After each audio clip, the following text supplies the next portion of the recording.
Chapter 11, A Birthday Present for Hermione. While thinking about it, Eisen turned his gaze and looked towards the Gryffindor common room. The scene in Eisen's mind made him gasp in admiration. I saw that the Gryffindor common room was empty. Only in the corner near the fireplace, Hermione was still sitting there. The table next to it is full of books and textbooks. When you look closer, you can see arithmetic and divination charts, rune dictionaries, diagrams of muggles moving heavy objects, and dense notes. Hermione sat there quietly, copying something with the quill in her hand.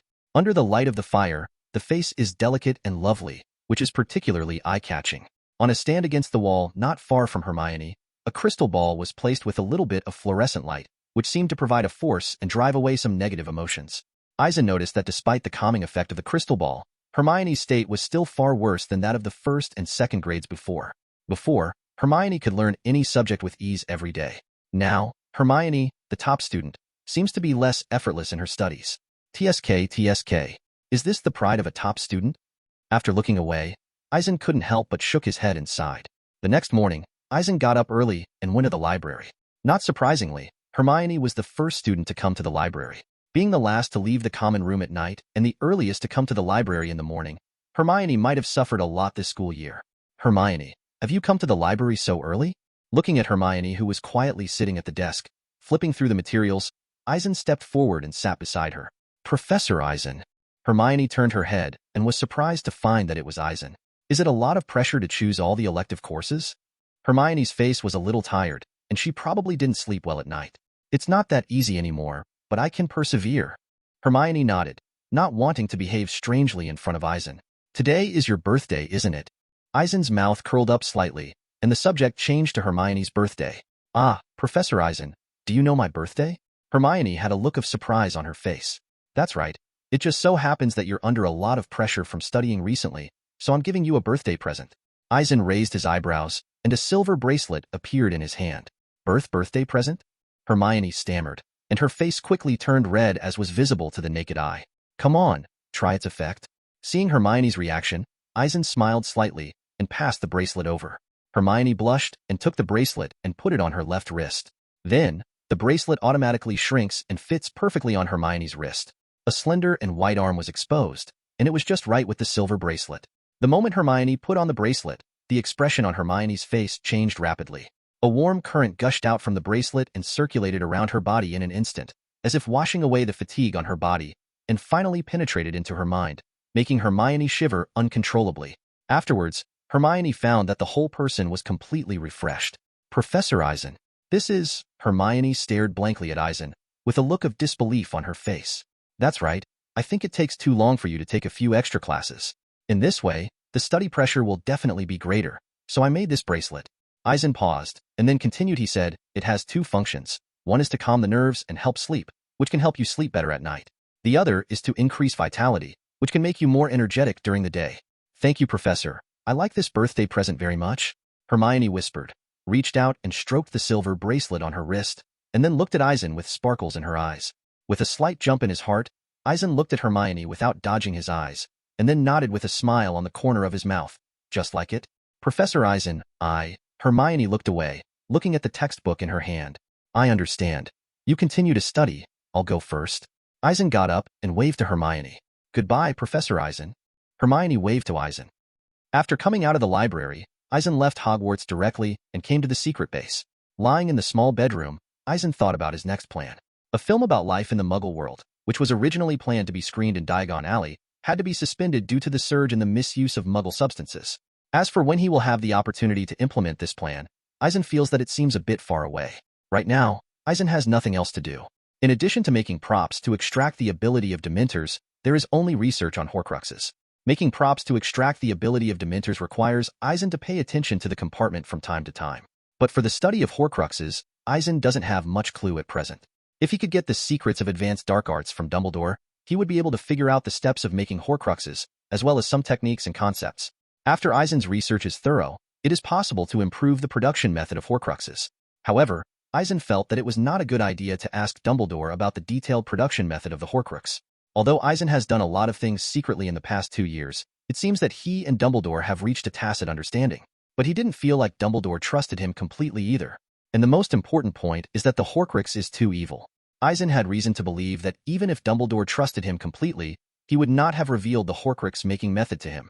Do you want to travel directly to the past time point and kill Voldemort as a child? Suddenly, a rough idea popped up in Eisen's mind. In theory, Eisen's idea is feasible. Just look at the witch who was trapped in 1402 in the Department of Mysteries of the Ministry of Magic. Just having contact with some people caused many people to lose their offspring directly. It can be seen that if you go back to the past and kill Tom Riddle as a child, then the Dark Lord Voldemort will definitely not exist in the future. Of course, Eisen was just thinking about it. After all, there was one more problem that Eisen simply couldn't solve. That is, after killing Tom Riddle as a child, the impact was too great. You know, Tom was invited by Dumbledore to study at Hogwarts. If Tom was killed directly when he was a child, then the fate of Dumbledore, the professors who have intersected with Tom in Hogwarts, those Death Eaters, etc., will change drastically. Without Voldemort, Harry's parents would not have died. In this case, Harry would naturally not be the savior. Obviously, Eisen knows a lot about the butterfly effect. But if you really travel back in time to kill Tom as a child, it will be more than just a butterfly effect. Otherwise, the entire timeline will collapse. Therefore, such a result is unacceptable to Eisen. After thinking about it carefully, Eisen found that the Horcrux is indeed a bug in this world.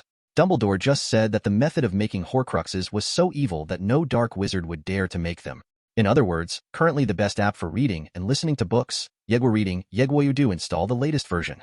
However, in case there are some powerful dark wizards, they just want to make Horcruxes and then develop in the direction of the Dark Lord. Wouldn't the entire wizarding world never have peace? So, if the method of making the Horcrux had been hidden early on, or destroyed directly, Voldemort would have had nothing to do with it afterwards. Thinking of this, Eisen couldn't help sighing. I don't know how that despicable high herb would developed and produced the Horcrux step by step, but I have to say, this is an awesome thing. After lying in the bedroom for a long time, Eisen withdrew his thoughts and returned to Hogwarts in a flash. Chapter 12 Incarnate as Light. Please subscribe. Time soon came to October, and for the little wizards in the school, this time was not very happy. Of course, due to the arrival of the Quidditch season, many little wizards are in a better mood. As for Eisen, in addition to practicing magic spells recently, it is a further practice of transfiguration. Since breaking through the shackles of the human body and successfully changing between elements, Eisen's progress has become rapid again. Aside from teaching the threesome in the Room of Requirement on Saturday nights, Eisen spends most of his time there experimenting with body shape-shifting. It is not difficult for Eisen to transform the human body into other objects directly. Mainly, if it is directly changed into elements, it will be very stressful for Eisen. So, Eisen has been practicing constantly during this time. However, in the process of practice, Eisen found that there is still a big difference between the transformation of the human body into elements and the transformation between elements. Among other things, just say that now, Eisen has naturally been able to turn objects into water, water into flames, and flames into lightning. However, when he initially transformed his arm into light, he found that he couldn't continue to transform it into flames. It was as if there was a restriction preventing Eisen from working his magic. In this regard, Eisen had a faint feeling that it should be caused by the lack of magic power in his body. Therefore, Eisen can only focus on how to continue to master the skill of transforming into light. Fortunately, after a period of practice, Eisen found that there is no big bottleneck in transforming his limbs and torso into light. With the deepening of the research on transfiguration, Eisen found that it seemed easier to change. On Tuesday morning, Eisen was in the Room of Requirement for his most crucial transformation. Standing in a dark and airtight closed room, Eisen's body quickly changed into light with a thought. Only his head remained unchanged. Eisen originally thought that deforming the head would be dangerous. While the thoughts were turning, Eisen strengthened his will, and the light quickly covered his head, covering Eisen's head. Unexpectedly, no danger befell Eisen. As if it was a matter of course, Eisen's head also directly turned into a ball of light. After being completely transformed into light, Eisen's figure was difficult to maintain, and he turned into a beam of white light to swim and surge in the dark room. For Eisen himself, this is a very strange feeling. He could feel that he was out of the shackles of his body, as if he had gained great freedom and joy, and a surge of joy from the heart emerged, which fascinated Eisen for a while. Moreover, Eisen also discovered that after being transformed into light, although the god's perspective is not turned on, the line of sight seems to be opened, and all directions can be observed. Of course, the difference is that God's perspective can observe a wider range, but after being transformed into light, Eisen's vision is limited to only tens of meters around his body. Then, with a thought, Eisen landed on the ground and regained his figure. After taking a deep breath, Eisen kept smiling. Being able to turn into light, in Eisen's view, is definitely a remarkable thing. Moreover, after mastering such skills, Eisen suddenly had a deeper understanding. I can't explain it clearly, but it makes Eisen's heart happy. After thinking about it, Eisen found that he seemed to be closer to the world. In this regard, Eisen is quite emotional. I thought that transforming the human body into an element was a further sign of transfiguration, but looking at it now, it seems more like a qualitative change. However, there are some perceptions that need to be confirmed. Thinking this way, a card appeared in Eisen's hand, and he threw it away so that the card flew up. At the same time, Eisen's thoughts turned, and his whole body instantly turned into a beam of light, wandering around the room. At this moment, in the eyes of outsiders, Eisen is a real beam of light. He moves around the room at the speed of light, and the flickering light is shocking. At this time, Eisen himself had another realization. There was no reference just now, and Eisen didn't pay attention. After the card was thrown at this moment, the moment Eisen turned into light, he found that his thinking speed was immediately pulled to the limit. Simply put, Eisen's own reaction speed is consistent with light. Turned into light, he wandered around the entire room, but in his line of sight, the card he threw seemed to be still, frozen in midair without moving. Is this the world in the eyes of the Flash? After experiencing such a wonderful feeling, Eisen couldn't help but sigh. Whoosh! The light flickered, and Eisen had landed and regained his figure. The card moved again in Eisen's eyes, fluttering, and then he took it back. After stopping, Eisen felt it, and found that his thinking speed was suddenly tightly bound. Vaguely, Eisen could feel that his thinking reaction speed seemed to have improved a bit, but compared with when he was transformed into light, it was simply a world of difference. Therefore, after returning to the human body, this sense of gap in thinking is very obvious. No wonder there is a saying called flesh and blood are weak, and the machine soars. The human body is too restrictive. After moving his body back and forth a few times, Eisen recovered. But, as if thinking of something, Eisen thought again. To be honest, since Eisen can turn into light, of course he must continue to delve into its mysteries. To give a simple example, is the light he transforms no different from other lights? Luminescence? Thinking this way, Eisen used the illuminating charm to summon a ball of light and let it float in front of Eisen's eyes. Then, Eisen turned into a beam of light again and rushed into the summoned beam of light. This is a wonderful experience. After being transformed into light, Eisen observes those lights from a different perspective. In the silent world, Eisen's thinking speed turned very fast. Light is a particle? Another wave? In contrast, Eisen begins to perceive from himself. Immediately, Eisen felt the difference.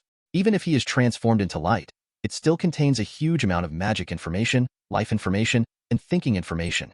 This information is hidden in each particle, divided into thousands, and disappeared without a trace.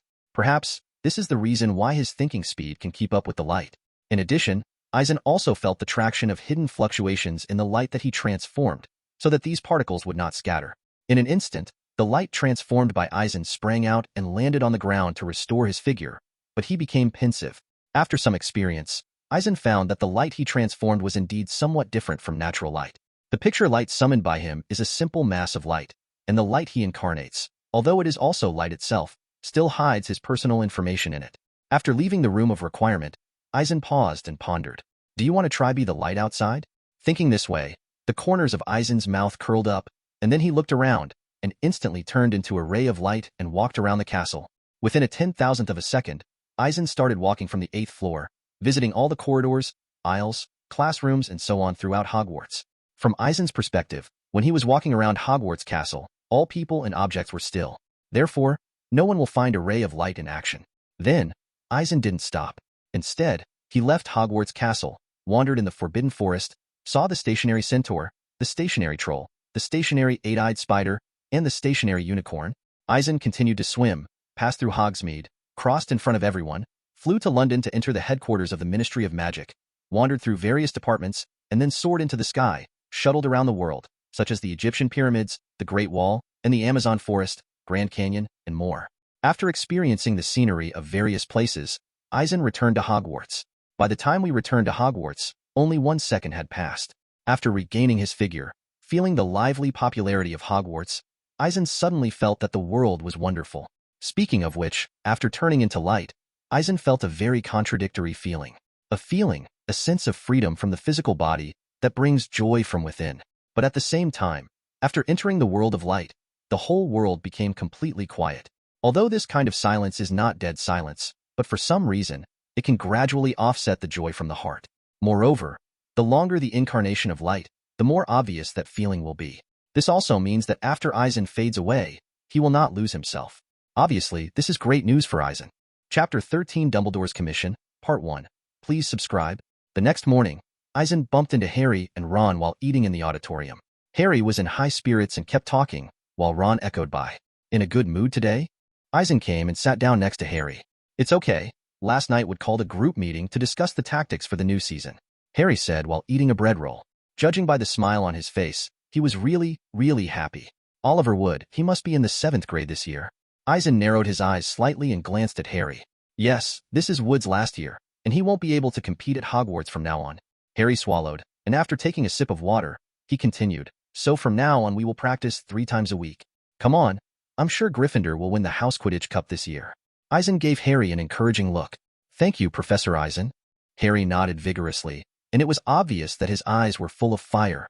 The sport of Quidditch is indeed the #1 sport in the wizarding world, and it is very popular. It's always been that way at Hogwarts. However, like a previous Quidditch match Harry had participated in, there was no time limit, and the match lasted almost a whole day. This is an extremely unfriendly experience for all the little wizards at Hogwarts. Of course, from the standpoint of Eisen's bystander, he didn't want to comment on it. He wasn't planning to be a professional Quidditch player anyway. One night in mid-October, many students above the 3rd grade became excited. The reason was because a new notice had been posted on the bulletin board that they could go to Hogsmeade for the first time on Hallows Eve. Fred and George, the brothers, are going to get some extra shit at Zocco's joke shop. Apparently, their style has always been that way.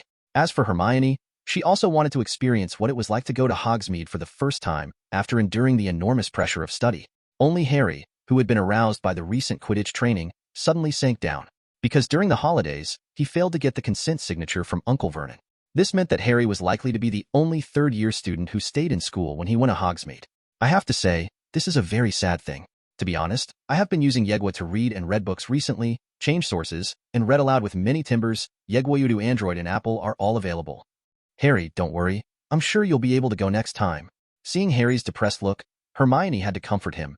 They'll catch Black soon. Someone already see where he is. Black isn't going to be that stupid and wants to do something in Hogsmeade. Ron gave Harry an idea. Harry, I think you can ask Professor McGonagall to see if you can go. I don't know when the next time will be. Ron. Harry should have stayed at school. Hermione retorted immediately. Go ask Professor McGonagall. Go ahead, Harry, said Ron. It's not good for you to be left alone at school. Yeah, I think I'll ask. Harry nodded resolutely. Hermione opened her mouth, still wanting to remind the two that Black was still stalking outside, and that it was extremely dangerous for Harry to go out. Crookshanks jumped onto Hermione's lap with a big dead spider in his mouth. Does it have to eat this in front of us? Ron couldn't help growling as he looked at Hermione's pet cat. Smart Crookshanks, did you catch it yourself? Hermione didn't care about Ron's feelings. She just thought the cat was very smart. Just let it stay there, please. Ron was about to go mad with anger. Banban is sleeping in my school bag. Soon, Ron regretted his talkativeness. I saw that Crookshanks stared at Ron, and then leaped to the position of Ron's school bag. His 4 claws tightly grasped his school bag, and began to bite fiercely. Oh, let go, you stupid brute. Ron tried to wrest the bag back from Crookshanks' claws, but Crookshanks held on tight. Ron, don't hurt it. Hermione screamed. Banban escaped from his school bag and ran around. Crookshanks put down his school bag and chased him around. After some effort, Ron managed to grab Scabbers in his arms, while Hermione held Crookshanks on the other side. Hermione, don't let your cat near it again. Ron was furious. But Crookshanks didn't know he was wrong. I mean, all cats catch mice, don't they? Hermione gave an irrefutable reason. Aside from the disturbance caused by the trio, on the other hand, Eisen came to Dumbledore's office again. I don't know if Dumbledore is in a hurry. He sent his pet Phoenix over, and let Eisen experience what it's like to be operated by Fawkes. As for the effect, it is similar to the effect of Eisen's own apparition, and you can feel the sense of space pressure when you move. It's just that it's not limited by Hogwarts anti-apparition. Professor Dumbledore, is there any order? After appearing in the principal's office, Eisen noticed that Dumbledore was pacing back and forth, as if thinking about something important. After Fawkes brought Eisen, he landed gracefully on the golden perch by the door. It has grown to the size of a swan. Yes, I want to entrust you with something very important, Dumbledore said while nodding when he saw Eisen appear. Okay, what's the matter? Eisen shrugged, not paying attention to the seriousness on Dumbledore's face. I've been sorting out my past memories during this time, and I thought of a place where Tom's Horcrux might be hidden. Dumbledore stopped and looked at Eisen slowly. So, what do I need to do? Since Dumbledore already had a plan, Eisen thought it might as well listen. I need you to check that place to see if there's a Horcrux hidden there. Dumbledore hesitated, but said what he thought. So, where is it? Eisen said, his eyes narrowed slightly. Dumbledore was a little too efficient in finding the place where the Horcrux might be hidden so quickly. I think you should come and have a look. Dumbledore said, turning around and coming to a black cabinet next to Eisen. After opening it, he took out a shallow stone basin and placed it on the desk.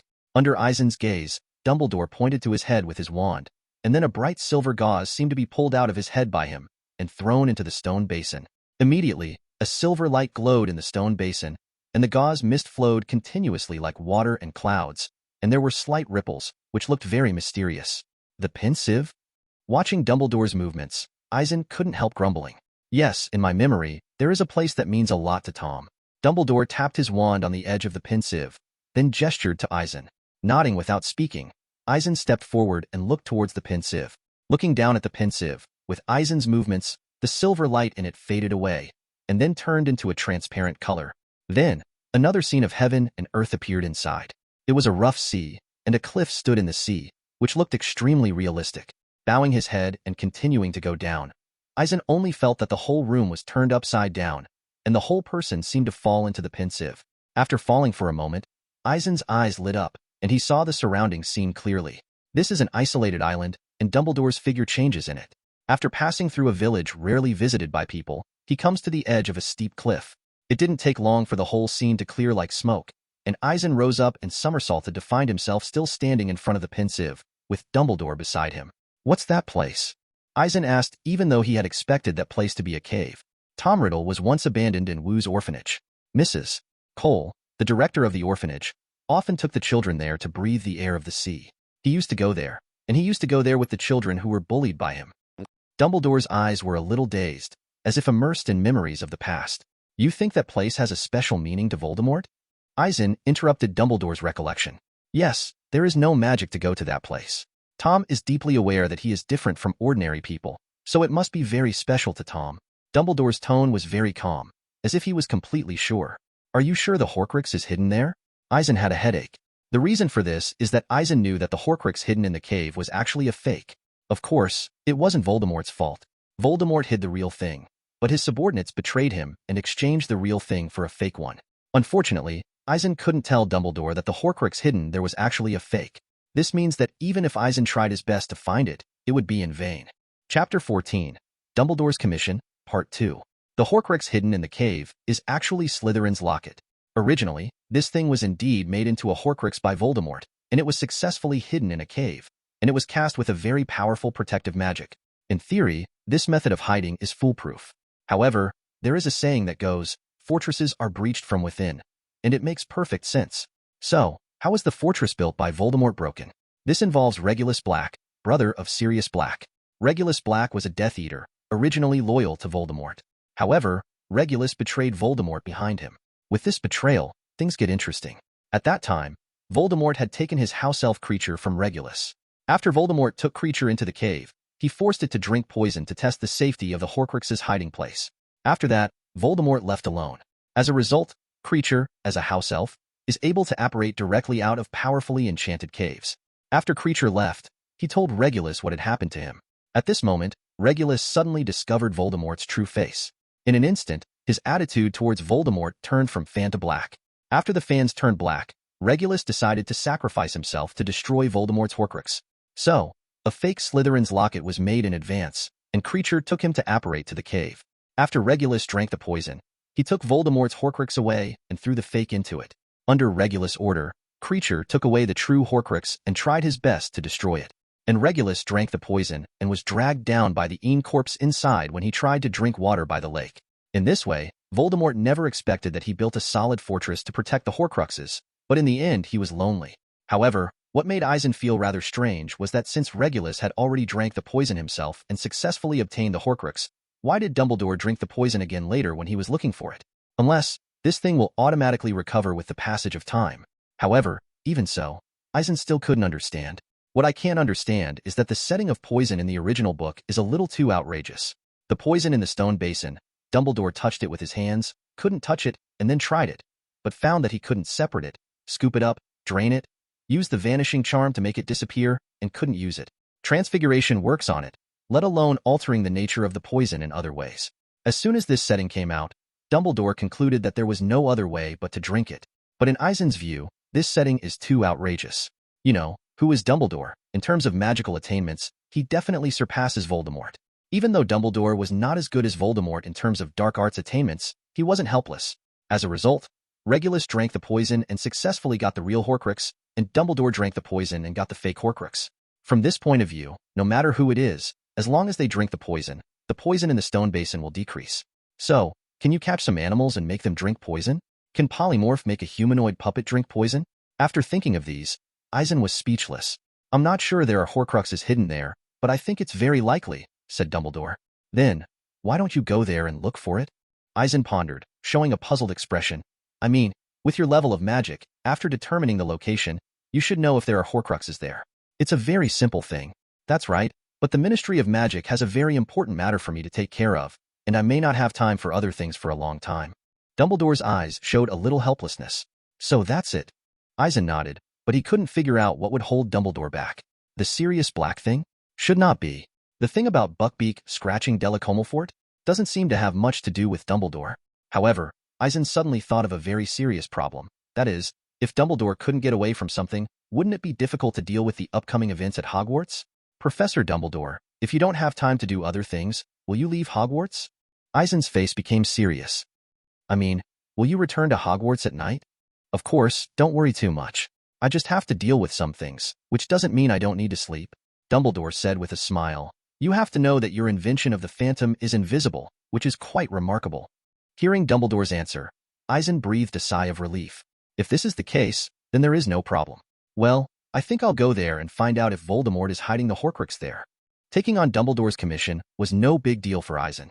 To be honest, Eisen was also very interested in Voldemort's magic in the cave arrangement.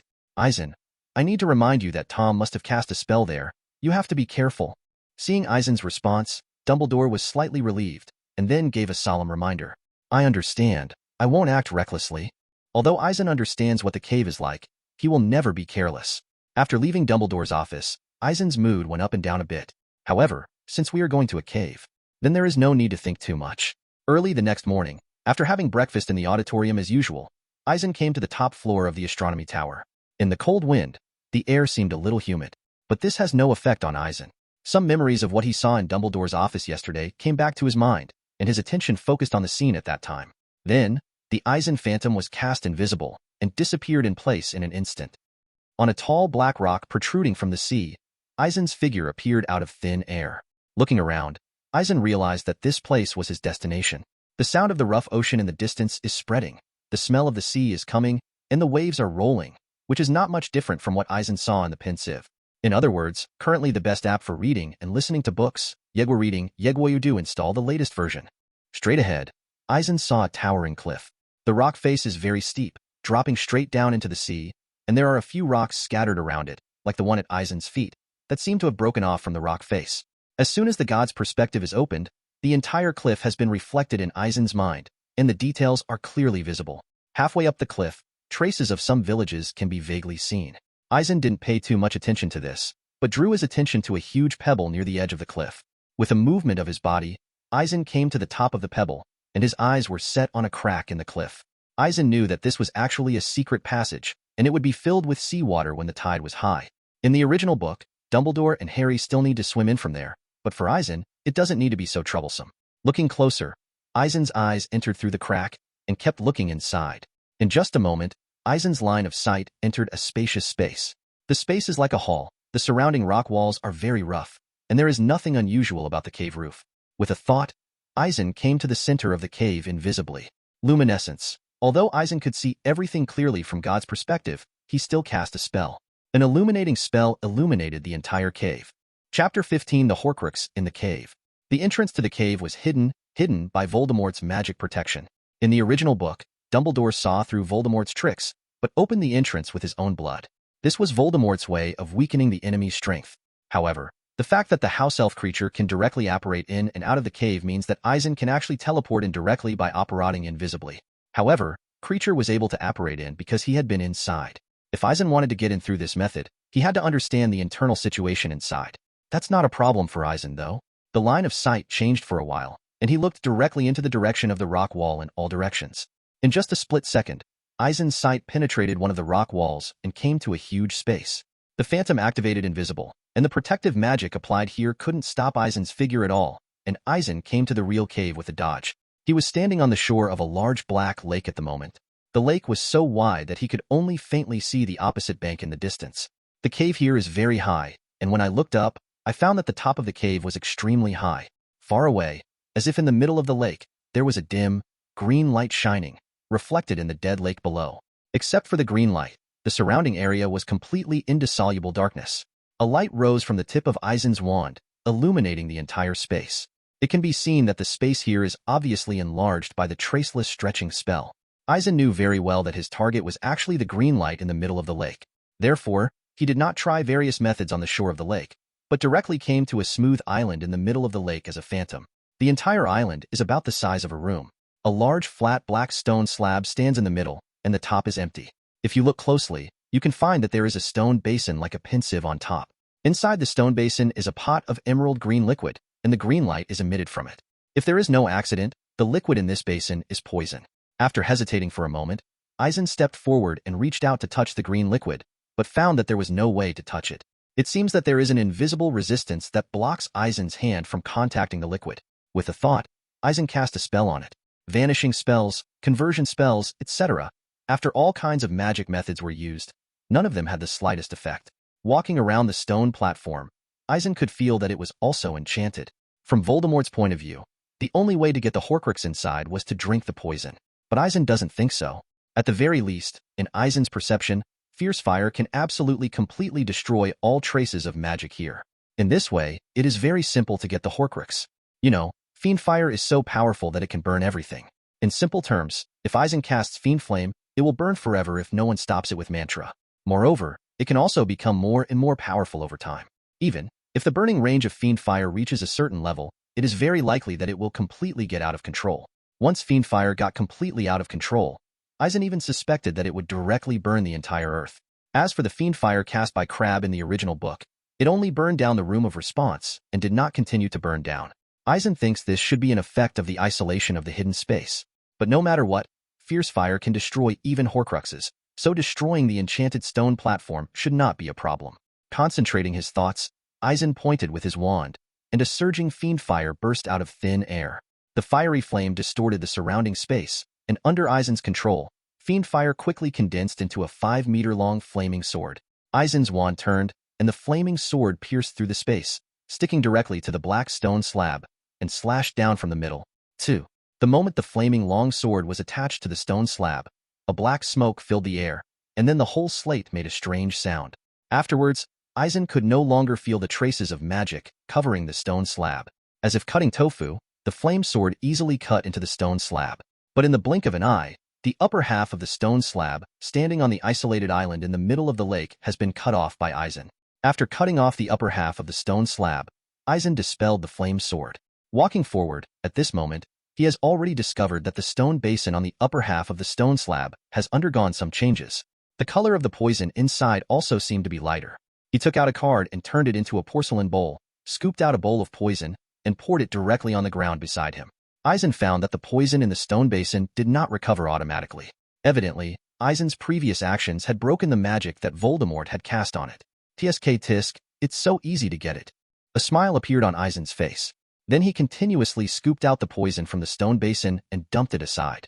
After the green liquid in the stone basin bottomed out, Eisen successfully took out Slytherin's locket. Unsurprisingly, Eisen didn't detect any traces of dark magic on it. Obviously, this Slytherin's locket was just a fake made by Regulus. As for the real Slytherin's locket, after being taken away by the house elf creature, he has been trying to destroy it but failed. Later, Slytherin's locket was stolen by Mundungus Fletcher. Mundungus Fletcher is also a weird guy. As a thief, because he met many thieves and liars in the wizarding world, he was able to obtain a lot of information. So he was incorporated into the Order of the Phoenix by Dumbledore. Later, taking advantage of the chaos surrounding Sirius Black's death, this guy stole all the valuable antiques of the Black family. Among them, Regulus sacrificed himself for Slytherin's locket. Later, Slytherin's locket was confiscated by Umbridge of the Ministry of Magic. In the original book, the trio of saviors caused chaos in the Ministry of Magic, and Hermione took the opportunity to steal the locket, and then managed to get the Horcrux. But now, Sirius Black has just escaped from prison, which means that the real Slytherin's locket is still intact at 12, Grimmauld Place, the Black family's mansion. After pondering for a while, Eisen frowned slightly, then put away the locket and disappeared in place. When Eisen reappeared, he had already come to his secret base. After checking in the cubicle as usual and finding nothing unusual, Eisen came to the alchemy laboratory. Putting Slytherin's locket on the table, Eisen sat aside and began to meditate.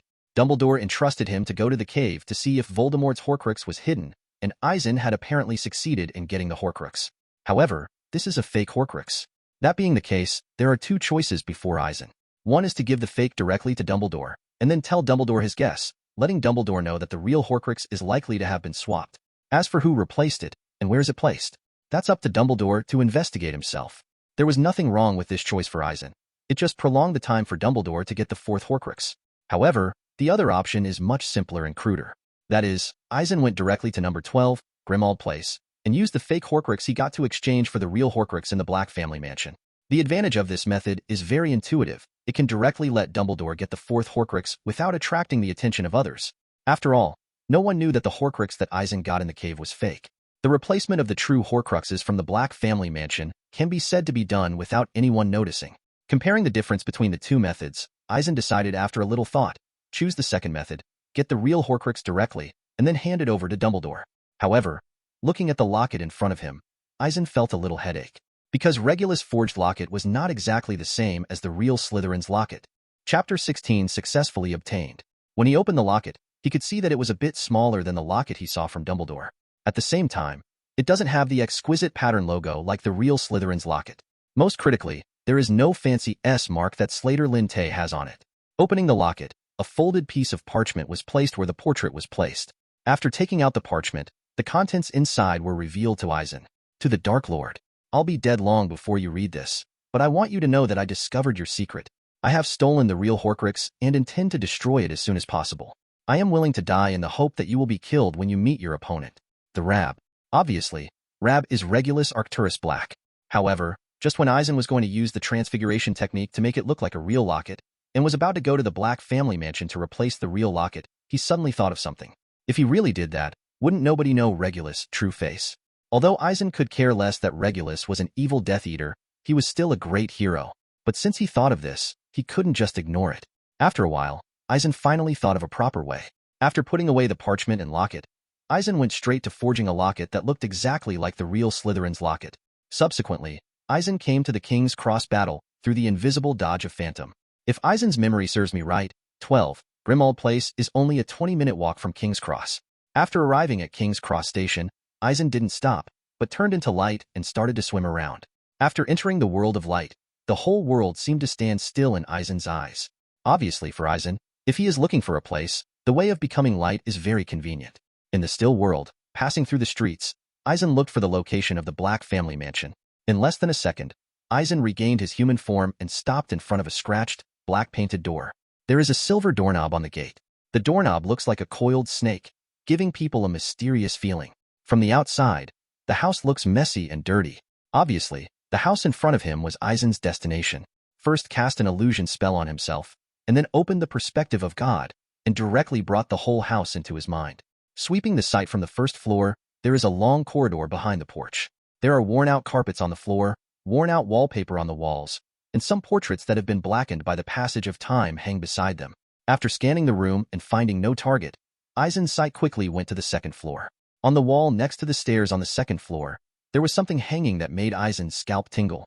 He saw that it was covered with the heads of house elves. Is this a Black family tradition? Eisen thought so, and turned his gaze to the living room. After scanning the window, desk, and sofa, Eisen focused on the glass cabinets on both sides of the fireplace. The glass cabinet door was filthy, but inside it was full of items of dark magic. A rusty short sword, animal claws, a crystal vial, a silver rhinitis box, and Slytherin's locket. With a thought, Eisen instantly appeared in front of the glass cabinet in the living room on the second floor, and reached out to take out Slytherin's locket. A strange feeling came to him, but Eisen didn't feel the curse in it. After getting the locket, Eisen could feel that an indestructible magic had been cast on it. Obviously, this real Slytherin locket had already been made into a Horcrux by Voldemort. Afterwards, Eisen took out his forged locket and put it back in the glass case. And the real Slytherin's locket was successfully obtained by him. After a slight smile, Eisen flashed back to his own office at Hogwarts. However, there is still one thing Eisen has not done right now, which is to go to Professor McGonagall to check the list of wizards who have been admitted to Hogwarts. You know, in the original book, Harry found, "Do the Express Permissulus Black" on Regulus' door. Arcturus Black, only to realize that Ara belongs to Regulus Black. Then why does Eisen think that Rab is Regulus? In order to prevent Dumbledore from further questioning, Eisen planned to look for it on the list of wizards who had been admitted to Hogwarts. Regulus Black is a student of Slytherin College, so his name must be included in the list of young wizards who have been enrolled in the past. In this way, Eisen's excuse can be rounded up. Afterwards, Eisen got up and walked to the Transfiguration classroom. However, when Eisen came outside the Transfiguration classroom, he found a group of young wizards gathered together and could vaguely hear the crying of girls. What happened again? Eisen, who was standing behind the crowd, had a headache. What's the matter, Lavender? Hermione asked aloud as the trio pushed their way into the crowd. She received a letter from home this morning that her rabbit Binky was killed by a fox. A little witch beside her replied quietly. Oh, what a pity, Lavender. Hermione looked at the weeping Lavender. I knew it was supposed to be like this, said Lavender sadly. Do you know what day it is? Hermione opened her mouth, not understanding what Lavender meant. October 16th, remember? Professor Trelawney said in the first divination class. That thing you're afraid of, it's going to happen on October 16th. Right? She was right, said Lavender, sobbing again. Are you afraid Binky will be eaten by a fox? Hermione hesitated. Parvati on the side stretched out his hand to wrap Lavender's shoulder. Well, it's not necessarily a fox. Lavender looked at Hermione tearfully, but I'm obviously worried that it's going to die, aren't I? Hermione seemed to be looking for an excuse to comfort her, but the students around all showed a horrified look, and then seemed to remember something, and turned their eyes to Harry. Harry shuddered when he saw this, and once again felt an ominous shadow covering his heart. After Transfiguration, Eisen came to Professor McGonagall's office. Eisen, what can I do? Professor McGonagall put a stack of papers in the drawer behind his desk and looked up at Eisen, who knocked on the door. Yes, I would like to see the list of wizards who have been admitted to Hogwarts. I don't know. Eisen spread his hands. Why do you want to see the previous Hogwarts admission list? Professor McGonagall looked at Eisen with a suspicious expression. Headmaster Dumbledore commissioned me to do something, so I need to look up some information.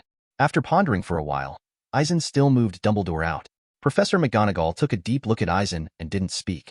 Instead, he stood up from behind his desk, went to a nearby cabinet, and took out a stack of thick parchment from a drawer inside.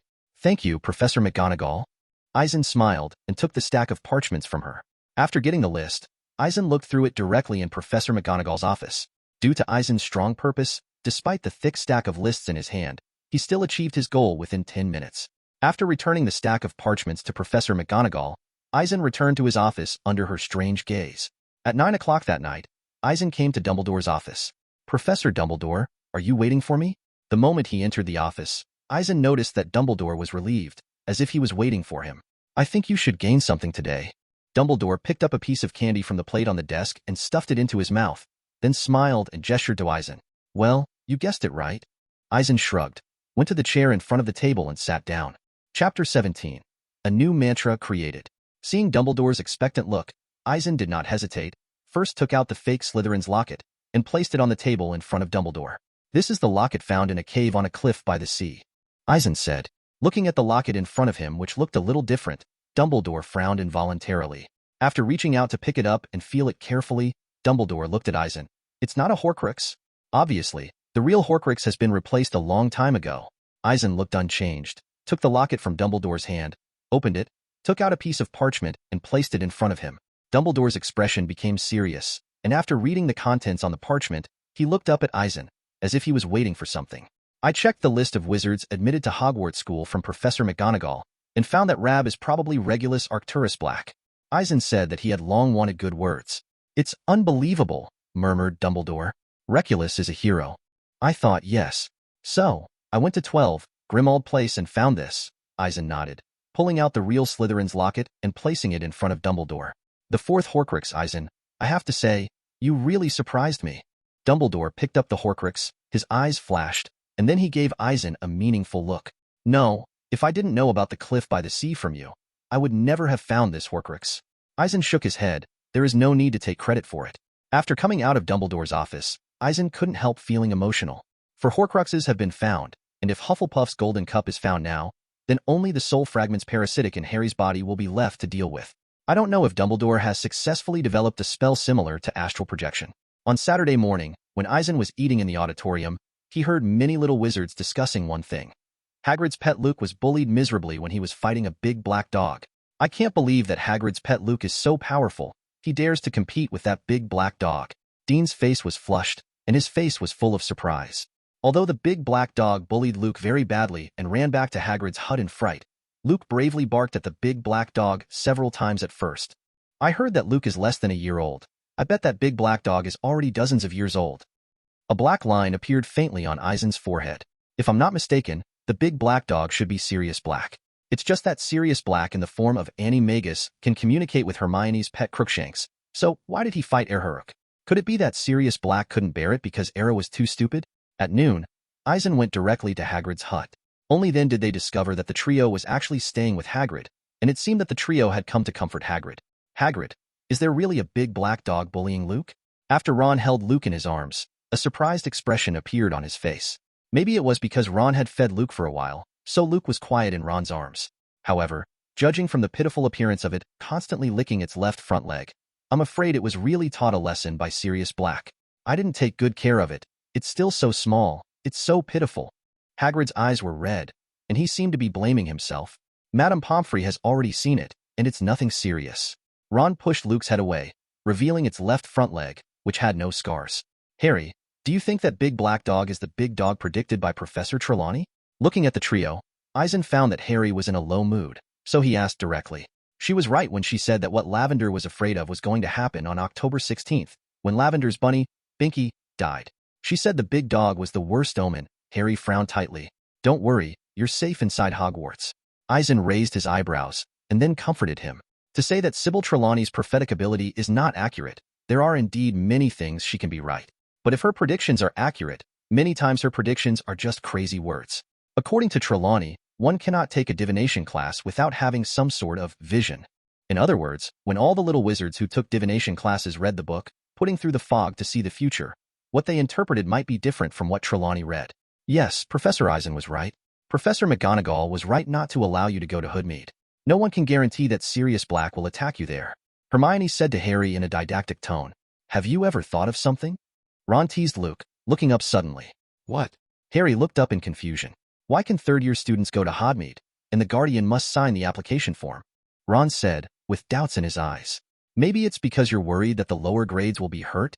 Harry was taken aback for a moment, and then showed an unsure look. Hermione looked at Eisen, and seemed to think that as a professor at Hogwarts, he should know the reason. Unfortunately, though, Eisen doesn't know what it's all about. I don't know why. Maybe it's because there are many bars in Hogsmeade, and students above the 3rd grade can go there to drink after signing and agreeing with their guardians? Eisen's tone was also uncertain, and he paused then he continued. Or maybe it's just a Hogwarts school tradition, who knows? Hearing Eisen's remarks, the trio looked at each other for a while.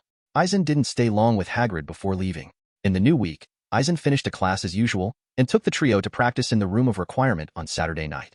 Eisen had nothing to do for a while. In addition to practicing spells every day at Hogwarts, Eisen will also explore various secrets in the library. In his spare time, he would go to his secret base to further study alchemy.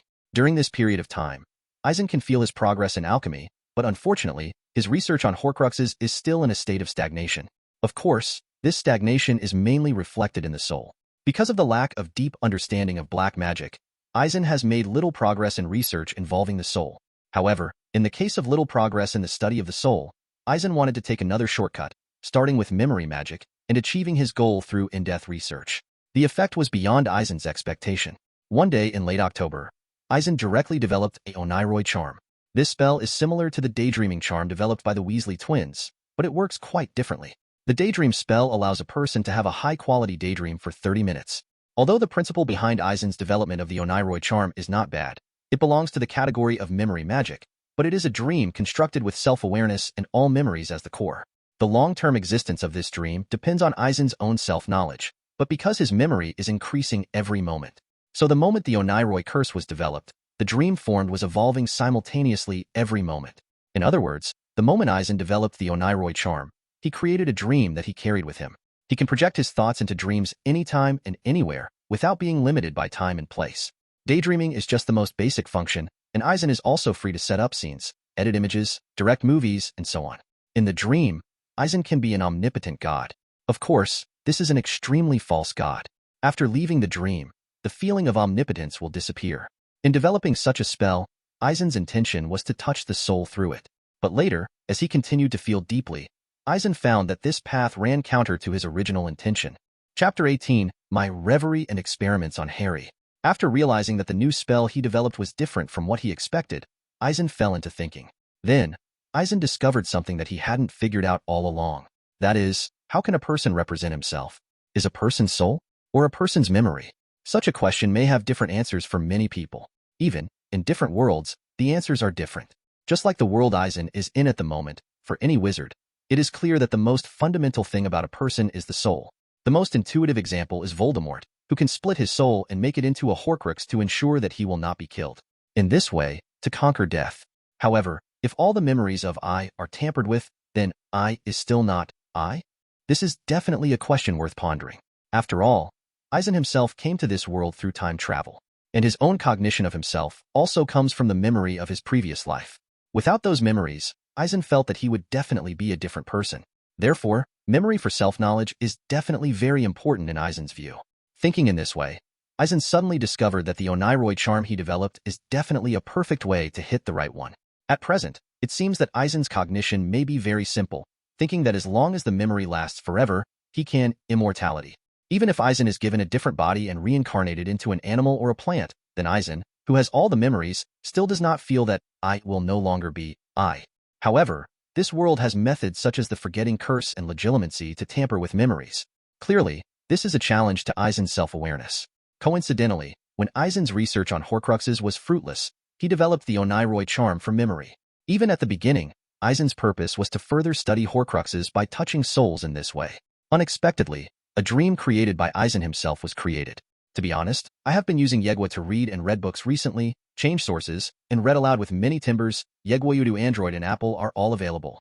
And the dream is built with Eisen's cognition and all memories as the core, so it can last forever in the world and is extremely stable. This means that Eisen is now completely immune to the forgetting curse and legilimency. Needless to say, this was a pleasant surprise. Of course, this also shows that Eisen's memory can exist not only in the physical body, but also in dreams. Taking a closer look, Eisen will feel that this is a minimalist Horcrux. It is even said that if the dream he created could exist without relying on the physical body, it would directly belong to a different kind of Horcrux. Thinking like this, Eisen couldn't suppress the ecstasy in his heart for a while. However, it's no wonder that he originally wanted to study a Horcrux without side effects, but unexpectedly, an unexpected move solved most of the problem.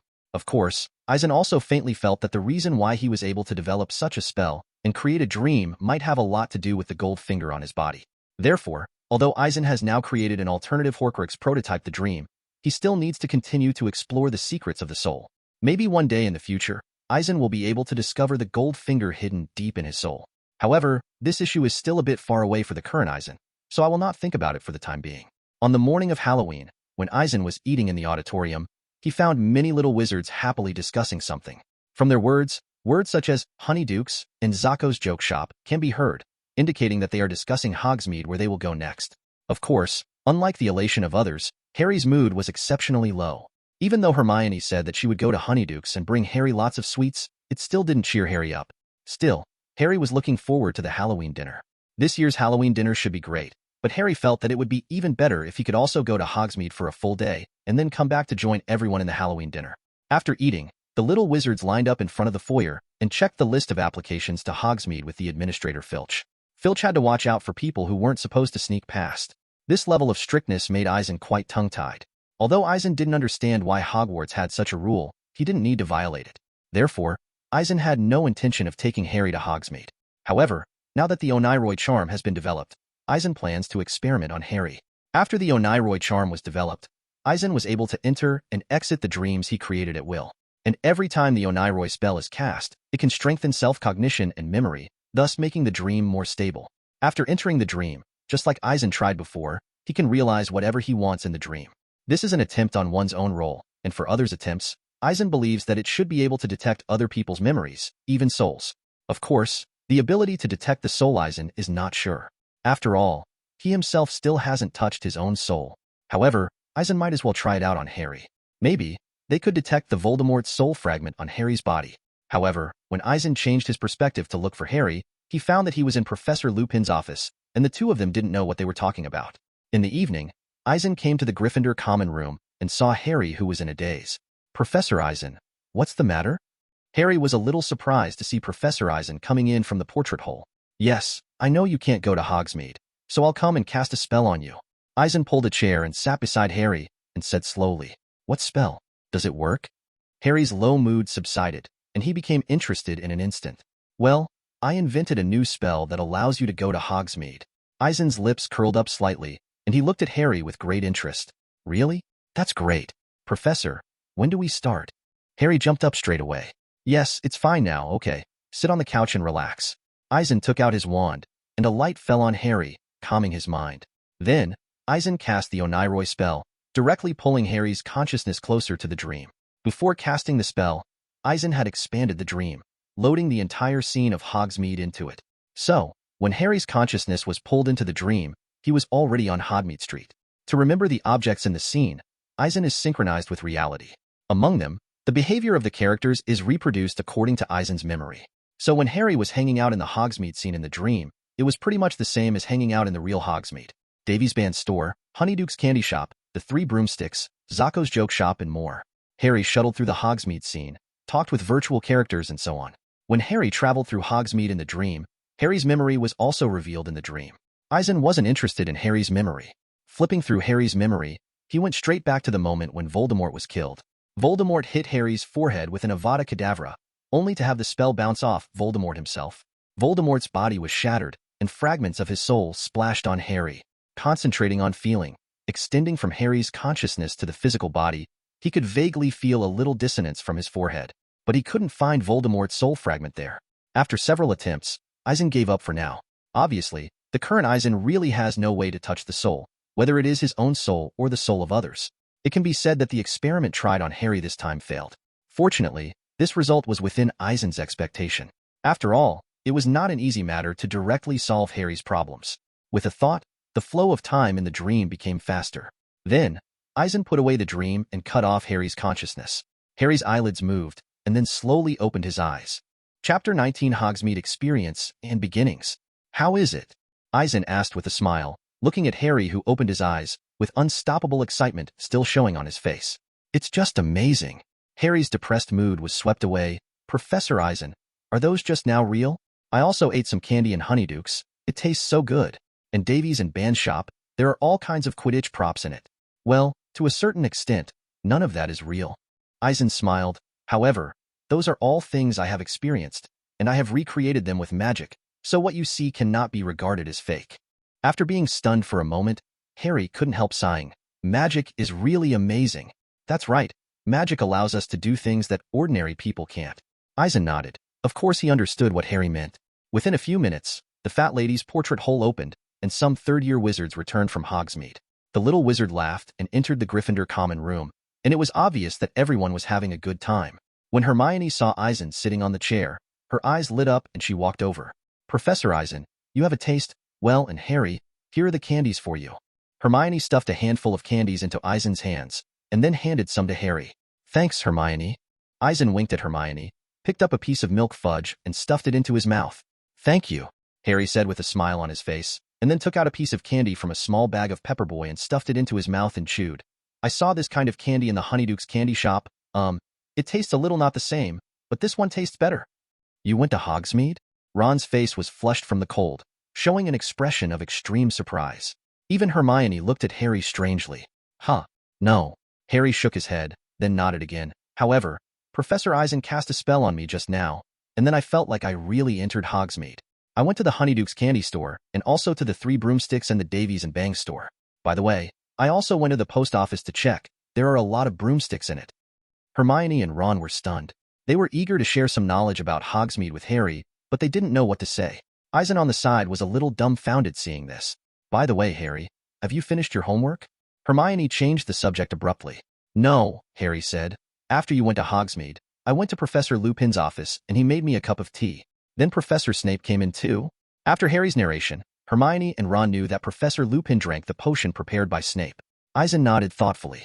Obviously, Snape was giving Lupin the Wolfsbane potion to prevent him from transforming on the night of the full moon. Ron showed a horrified expression. Is he crazy? Isn't he afraid that what Snape gave him was poison? In other words, currently the best app for reading and listening to books, Yegwa Reading, Yegwa You Do install the latest version. Don't think too much. Lupin was invited by Dumbledore to be the professor of defense against the dark arts, and Snape understands this. He would never blatantly poison a professor. The corner of Eisen's mouth twitched, then stood up and waved to the others. He waved his hand. Let's go. Hurry downstairs. The Halloween dinner is about to begin. Walking through the corridor all the way, after passing through the foyer and entering the auditorium, Eisen found that the entire auditorium had been decorated. Near the ceiling, there are a group of flying bats and many fire-breathing orange streamers. Of course, the most eye-catching thing is those huge jack-o'-lanterns. Eisen noticed that, perhaps because Fred and George were spoofed by Hagrid with jack-o'-lanterns at the Halloween banquet last year, no one got into the jack-o'-lanterns to play this year. Perhaps it is for this reason that the inner walls of all the pumpkin lanterns are filled with green and red light, echoing eerie and strange sounds, which directly bring out the effect of the horror atmosphere. In this way, many little wizards became interested. Halloween food is exquisite, and Eisen savored some delicious treats on the table in the faculty chair. Professor Flitwick and Professor Lupin were talking about something, and the two were in high spirits. Snape sat quietly on one side, without the slightest expression on his face. It made Eisen wonder, did Snape never laugh? He wasn't a cold robot, though, judging by the disgust that Snape gave Lupin from time to time.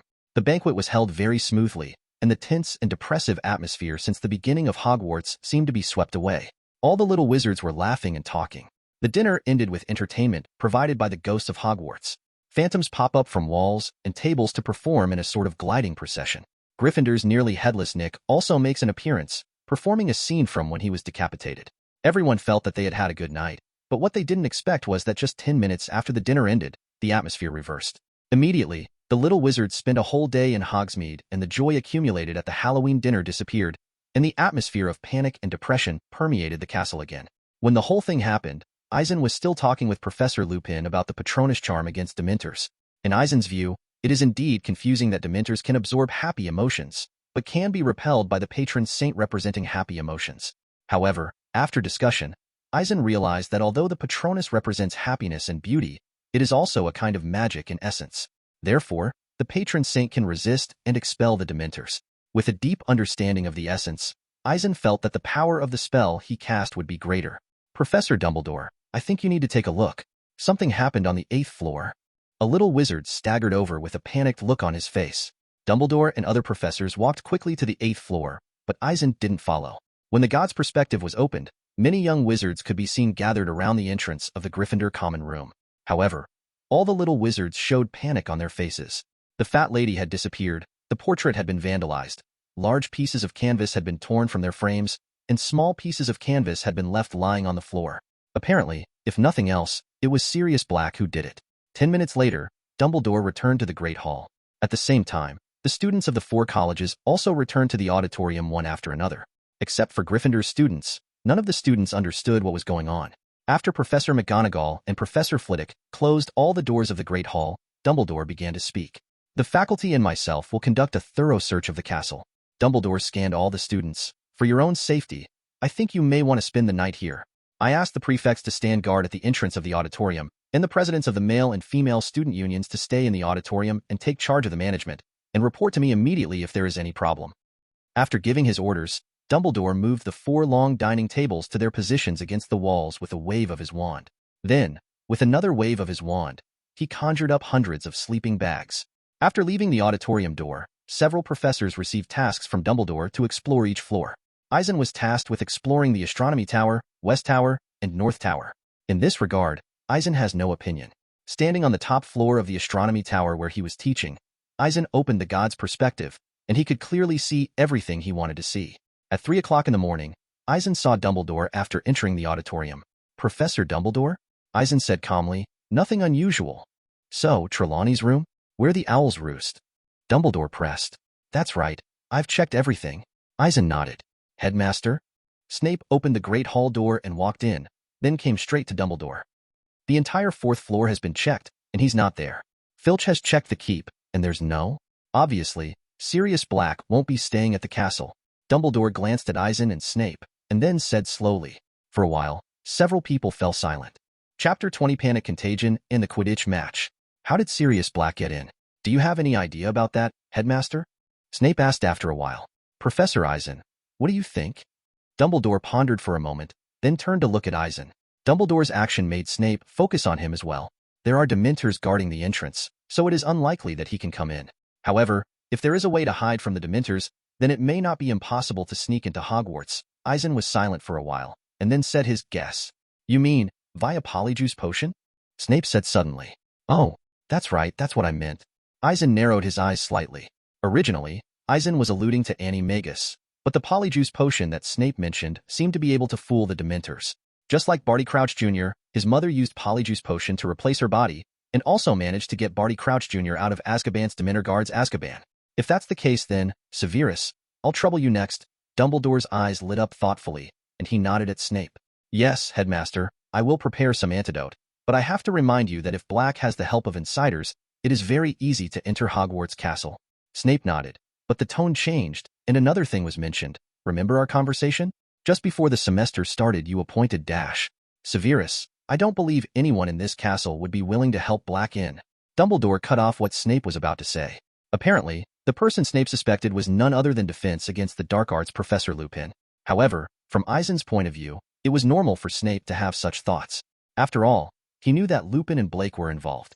Okay, I have to go to the Dementors, and we'll have to notify them when we're done searching, Dumbledore said, turning and leaving the hall. After a moment of silence, Snape didn't say anything. His deep eyes made it hard to see what he was thinking. Then, Snape also turned and left. For the next few days, the entire Hogwarts class was talking about Sirius Black. As for how Blake got into Hogwarts, the rumors are getting more and more unreliable. A student of Ravencrow believes that Black entered the castle by stealth, manifesting from the air. The question was acknowledged by many, but Hermione scoffed at it. Because Hermione had read in Hogwarts, a school history, that Hogwarts Castle was protected not only by walls, but also by various magic protections, it was impossible to sneak in. One of Hufflepuff's students suggested that Black likely got in through makeup. Gryffindor's Dean Thomas believes that Black is likely to fly in. But obviously, Hermione had valid reasons to refute. Because whether it came in with makeup or flew in directly, it was impossible for the Dementors not to notice. A more outrageous claim comes from Hannah Abbott of Hufflepuff, who believed that Black could infiltrate Hogwarts Castle by transforming into a flowering bush. She even spent a long time telling everyone who would listen to her about it. The portrait at the entrance to the Gryffindor common room had been removed and replaced with Sir Cadogan and a fat pony. Afterwards, the students of the various colleges can return to their dormitories to rest. It wasn't a good time for Harry, though. Because he was closely watched, some professors would meet him in the hallway and find some excuse to walk with him. Even Eisen himself had to escort Harry at some point. On Saturday night, in a dueling group combat class, the trio experienced a wonderful duel. Harry found Eisen privately. Professor Eisen, what do you think? Harry looked at Eisen with wide eyes, expectant in his eyes. You mean to let me supervise your Quidditch training? Eisen narrowed his eyes involuntarily, recalling what Harry said. Yes, Professor McGonagall doesn't think it's a good idea for me to practice Quidditch in the evening, but the first match is a week away, so I have to go and train with Wood and the others. Harry said vigorously nodding. Professor McGonagall thinks a teacher will be present and intends to ask Mrs. Hooch to supervise us. I told Professor McGonagall that it would be more appropriate to let Professor Eisen supervise us. Professor McGonagall agrees. There was nothing wrong with Eisen, so he agreed. Perhaps because of Eisen's supervision, the Gryffindor team's training has become extraordinarily hard. However, the oppressive atmosphere at Hogwarts continued to spread, and the weather was getting worse. This cast a shadow over all Gryffindor players. In the last training session before the game, Gryffindor team captain Oliver Wood brought even worse news. They will not be able to play against the Slytherin team. The reason is that Malfoy, the seeker of the Slytherin team, has turned down the upcoming game under the pretext that his injured arm is not yet healed. This time, Gryffindor's team was replaced by Hufflepuff's team. This is extremely bad news for the Gryffindors, because they've been training for Slytherin's style. Not just the other players, Harry also felt that this was extremely bad news, because he knew that Malfoy's arm had healed a long time ago, and there was nothing wrong with it. Unfortunately, they have no way of proving this. On the eve of the game, something even worse happened to Harry when he ran into Snape, the old bat, in Defense Against the Dark Arts class. As a result, Harry was deducted 10 points from Gryffindor by Snape's excuse. Eisen didn't want to comment on the feud between Snape and Lupin, but there was no doubt that Snape had dealt a nuclear bomb to the young wizards who loved Professor Lupin. Early on Saturday morning, after Eisen got up and had dinner, he followed the flow of people to the Quidditch pitch. The strong wind howled on the field, and the torrential rain fell continuously. Many little wizards' umbrellas were blown away by the wind. Gryffindor's men and Hufflepuff's men were staggering and about to fall when they reached the center of the field. Amidst the roar of thunder, the players on the field could barely hear even the loud cheers from the stands. Professor Eisen, do you think Gryffindor will win today? Hermione, who was sitting next to Eisen, glanced at the situation on the court with a telescope, and then asked, "It's hard to say. Harry and the others have been training tactically against Slytherin style during training. If the opponent suddenly switches to Hufflepuff, it may have a certain impact." The invisible shield expanded to envelop Hermione as well. With the sound of Mrs. Hooch blowing her whistle, the match between Gryffindor and Hufflepuff officially began. This match was a test for Harry. Due to the impact of the violent storm, in Harry's eyes, the figures of his teammates were blurred, let alone his target, the snitch. As a result, in just 5 minutes, all the players, including Harry, were drenched from head to toe. Gryffindor led temporarily by 50 points, but Wood, the captain of Gryffindor's Quidditch team, called a timeout. "Professor, I'll go down." Hermione seemed to have thought of something, and hurried down from the auditorium wearing a cloak. The sight changed quickly and the distance was shortened. Eisen saw Hermione approaching Harry, took out her wand and cast a spell on Harry's glasses, then turned around and ran towards the auditorium. "Cast a spell on Harry's glasses?" Eisen asked, looking at Hermione who was sitting beside her. "Yes, it suddenly occurred to me that Harry was too disadvantaged to compete in the rain with glasses, so I put a waterproof spell on his glasses." Hermione looked at Eisen, as if waiting for Eisen's compliment. "In other words, currently the best app for reading and listening to books. Yegwa reading, Yegwa you do install the latest version." "Yes, you are very thoughtful. This is indeed a very practical spell." Eisen smiled slightly and nodded to Hermione. Chapter 21 Dementor Attack. "Okay." Eisen suddenly frowned slightly. God's perspective had already seen the figure of a big black dog appearing in the highest row of vacant seats in the auditorium. Apparently, it was Sirius Black. Black looked in Harry's direction, apparently also watching the game. However, Eisen noticed that Black seemed to have noticed something, and hurriedly left the auditorium. This is an attack of Dementors coming? While thinking about it, Eisen has seen everything from God's perspective. The Dementors stationed at the various entrances of Hogwarts seemed to be attracted by the enthusiasm on the Quidditch pitch, and they all flew towards Eisen. In just a moment, a large group of Dementors had arrived on the Quidditch pitch. Suddenly, the cold condensed, the thunder stopped temporarily, and the wind was still strong but there was no sound. The cheers of the entire Quidditch stadium seemed to disappear at once, and the whole world fell into silence. Dementors roamed the pitch, from the stands to the middle of the pitch. Cedric of Hufflepuff caught the snitch, but Harry fell off his broom surrounded by Dementors. "Professor Eisen, it's a Dementor!" Hermione stood up and grabbed Eisen's arm, screaming. "It's okay, Professor Dumbledore's shot, you see?" Eisen stroked Hermione's head lightly, and a faint silver light appeared and reflected on the protective shield, driving away the chill brought by the Dementors. A silver phoenix flew into the center of the stadium from the stands, exuding a bright light, and directly drove all the Dementors out. The whole world suddenly brightened, and even pierced the storm. At this moment, Dumbledore's Patronus was so dazzling. Although Eisen was sure to do this, since Dumbledore made the move, there was no need for him to show off. After casting the Patronus charm, Dumbledore cast a slowing charm on Harry, bringing Harry to the ground safely. But unfortunately, Harry's broomstick was blown away by the wind. "Let's go and see how Harry is doing." Seeing that Hermione was relieved, Eisen still beckoned her to walk off the auditorium together. On the Quidditch pitch, Eisen realized that Harry had passed out. Dumbledore conjured up a stretcher with a gloomy face, let Harry float on the stretcher, directed several Gryffindor players to send Harry to the school hospital, and left in a hurry. "Professor Eisen." Fred and George saw Eisen approaching. "Let's go. Hurry up and take Harry to the hospital." Eisen nodded, took out his wand and waved it around.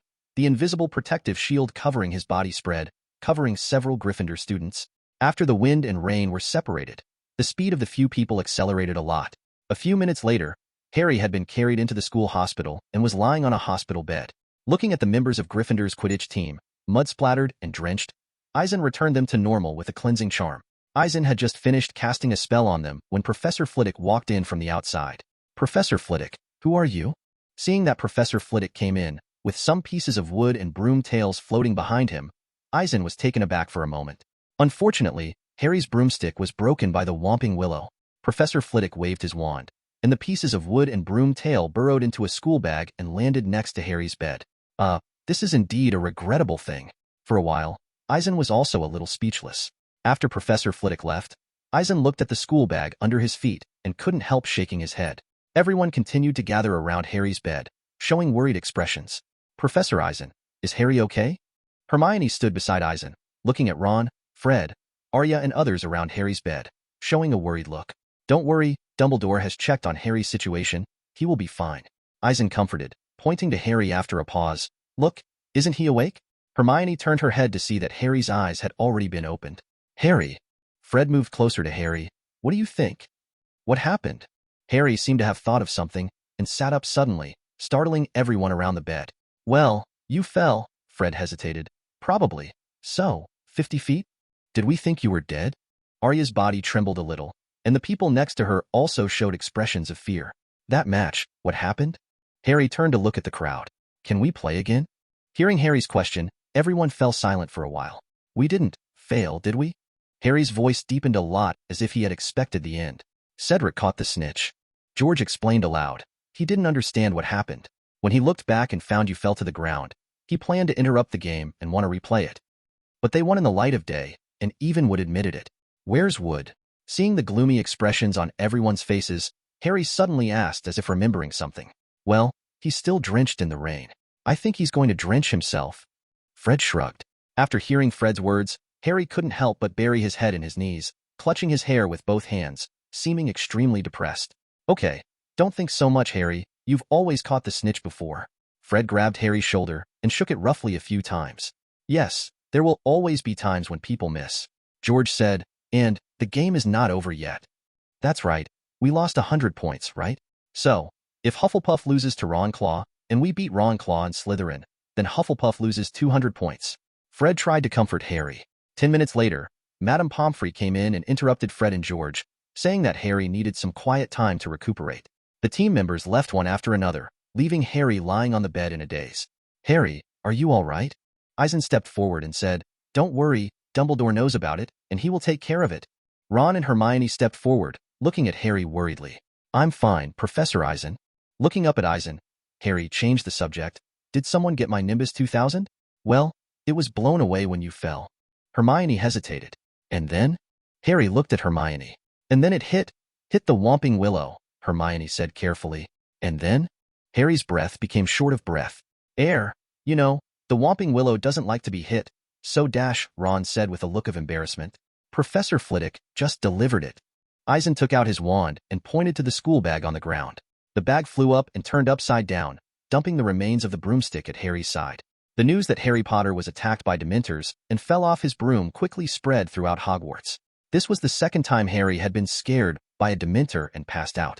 Malfoy and Slytherin, in particular, celebrated Harry's blunder by once again feigning being stunned by a Dementor in public. The Little Wizards of Gryffindor House were very disappointed, and the Little Wizards of Slytherin House were very happy. Of course, many young wizards remembered the prediction that Professor Trelawney had made to Harry and felt that Harry was indeed ominous. At the same time, a rumor spread in the school at some point. The gossip was that the ominousness in Harry was likely to be contagious to others. Therefore, when Harry left the school hospital, he found that many little wizards were avoiding Harry. However, Harry had been depressed after his broomstick was smashed beyond repair by the Whomping Willow. So I don't care about other people's attitude towards me. On Monday, Harry returned to the already noisy and busy life of the school. Although he still had to be taunted by Malfoy, he was finally relieved. While the young wizards at the school were still discussing Dementors, another explosive incident quickly spread throughout Hogwarts. Chapter 22. Dumbledore is behind the scenes? That night, in the office, Eisen was immersed in a dream, experimenting with some of his own ideas when the trio approached him. Come here in such a hurry. What's the matter? Seeing the panicked faces of the three, Eisen asked directly. Professor Eisen, look. The three looked at each other, and then Harry came to Eisen and put a newspaper on the desk. Glancing at the trio, Eisen picked up the Daily Prophet calmly, and suddenly, the contents of the newspaper came into Eisen's eyes. Recently, Sirius Black escaped from Azkaban. It is reported that Dumbledore, the greatest wizard of our time, is actually an ambitious conspirator.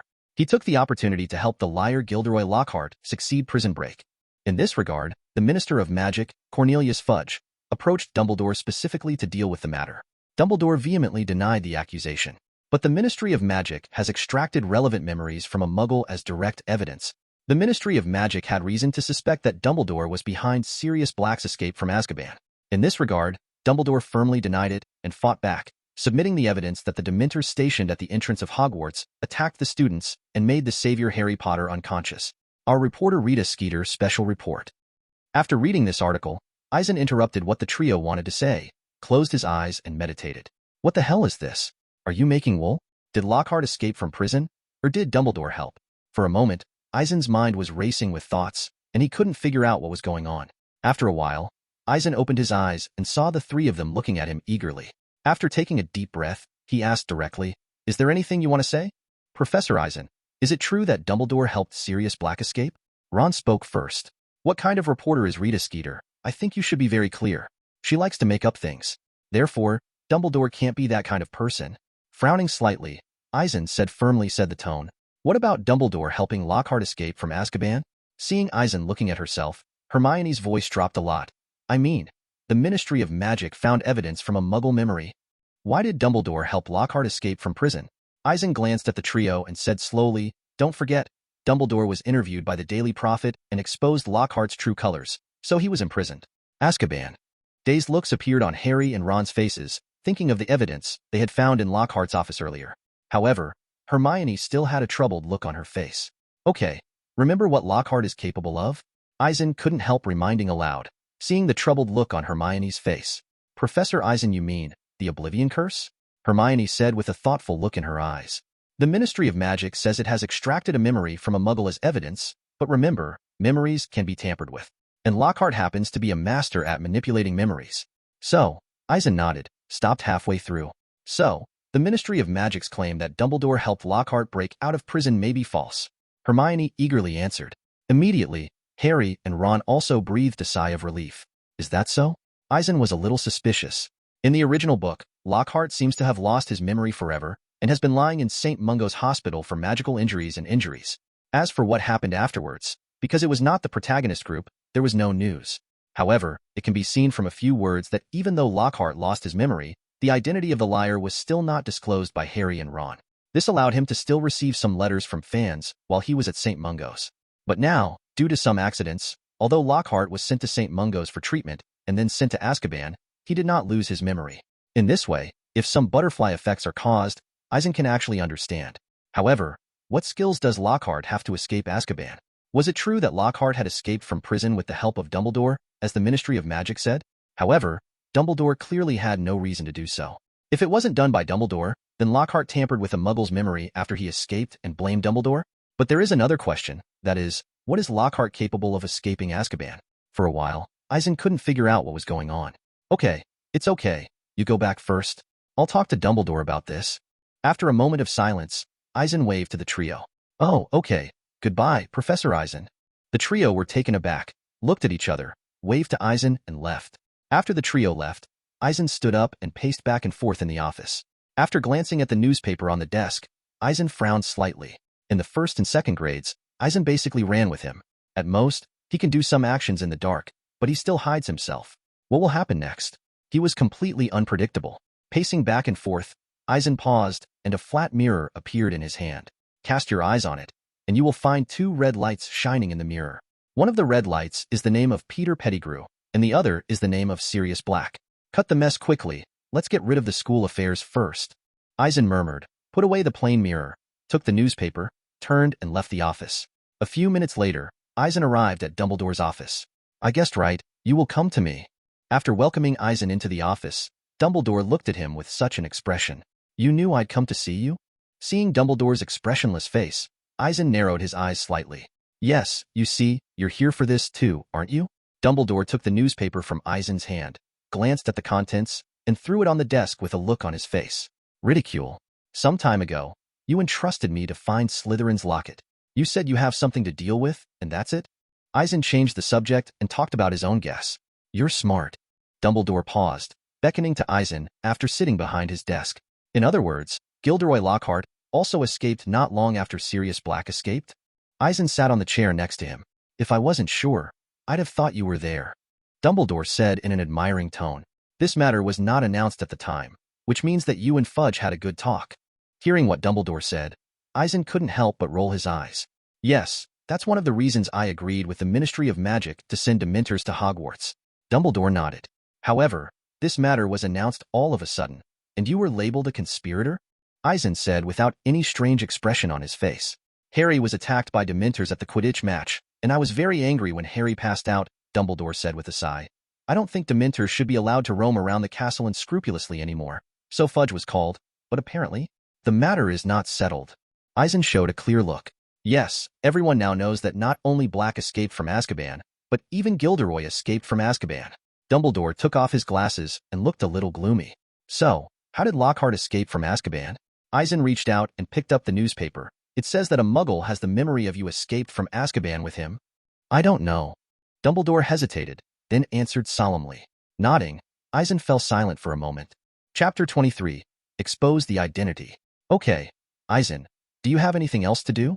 Dumbledore said suddenly. I know you'll come to me, but you're not here just to see how lost I am, are you? Eisen glanced at the newspaper, then took out the plane mirror and put it on the desk. Of course not. I just asked you about it by the way. I also have to thank you for the gift. Recently, my alchemy level has improved rapidly, so I only made a new alchemy item based on the characteristics of the looking glass. However, after refining the props, I suddenly discovered this. The content of the plane mirror was revealed in front of Dumbledore, and Eisen noticed that Dumbledore's expression became serious the moment he saw the names. Sirius Black and Pettigrew Peter. Dumbledore held the plane mirror in his hand and felt something carefully. This is impossible. Peter Pettigrew is already dead. Eisen spread his hands and did not express his opinion. Detection charm, tracking charm, revealing charm. Dumbledore stroked the flat mirror, his expression becoming more serious. Eisen leaned forward and glanced at the flat mirror. From above, Sirius Black is hiding in the Shrieking Shack, and Pettigrew is hiding in the Gryffindor common room. Just look and see. It's astonishing. Dumbledore took a deep breath, glanced at Eisen before continuing. But you're right, you have to go and see. Then, Dumbledore disappeared from the office in a flash. Is this using phantom invisibility? Eisen was taken aback. His eyes changed quickly, and he saw Dumbledore in the Gryffindor common room. I saw that Dumbledore was holding a plane mirror, and his eyes were on the trio, but there was a puzzled look on his face. In a flash, Eisen appeared directly next to Dumbledore. Professor Dumbledore, Professor Eisen, is there any arrangement? Seeing that Dumbledore and Eisen came together, Percy, the chairman of the Boys' Student Union, took the initiative to join him.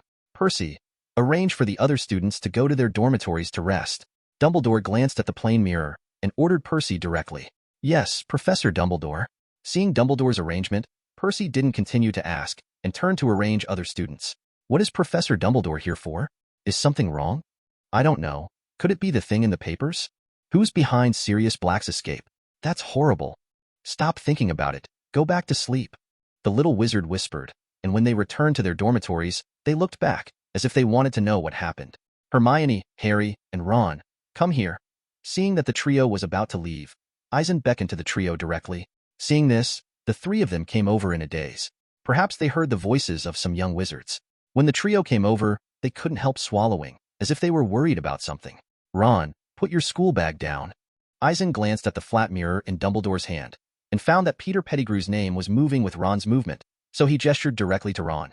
Hearing Eisen's words, Dumbledore narrowed his eyes, as if thinking of something. He stared at the school bag on Ron's body.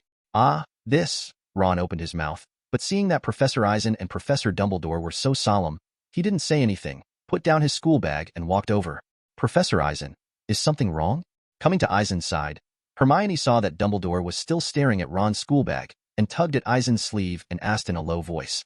Shut up, watch. Reaching out to tap Hermione's head lightly, Eisen turned his attention to Dumbledore. Harry and Ron, who was one step behind, also saw Dumbledore's strange attitude at this time and became curious. Squeak. A mouse got out of Ron's bag and ran towards Ron. Ban ban, Ron smiled happily and stretched out his hands with a happy cry. Dumbledore's eyes swept over the flat mirror. Seeing Peter Pettigrew's name quickly approaching Ron, his eyes flashed brightly, as if he understood something.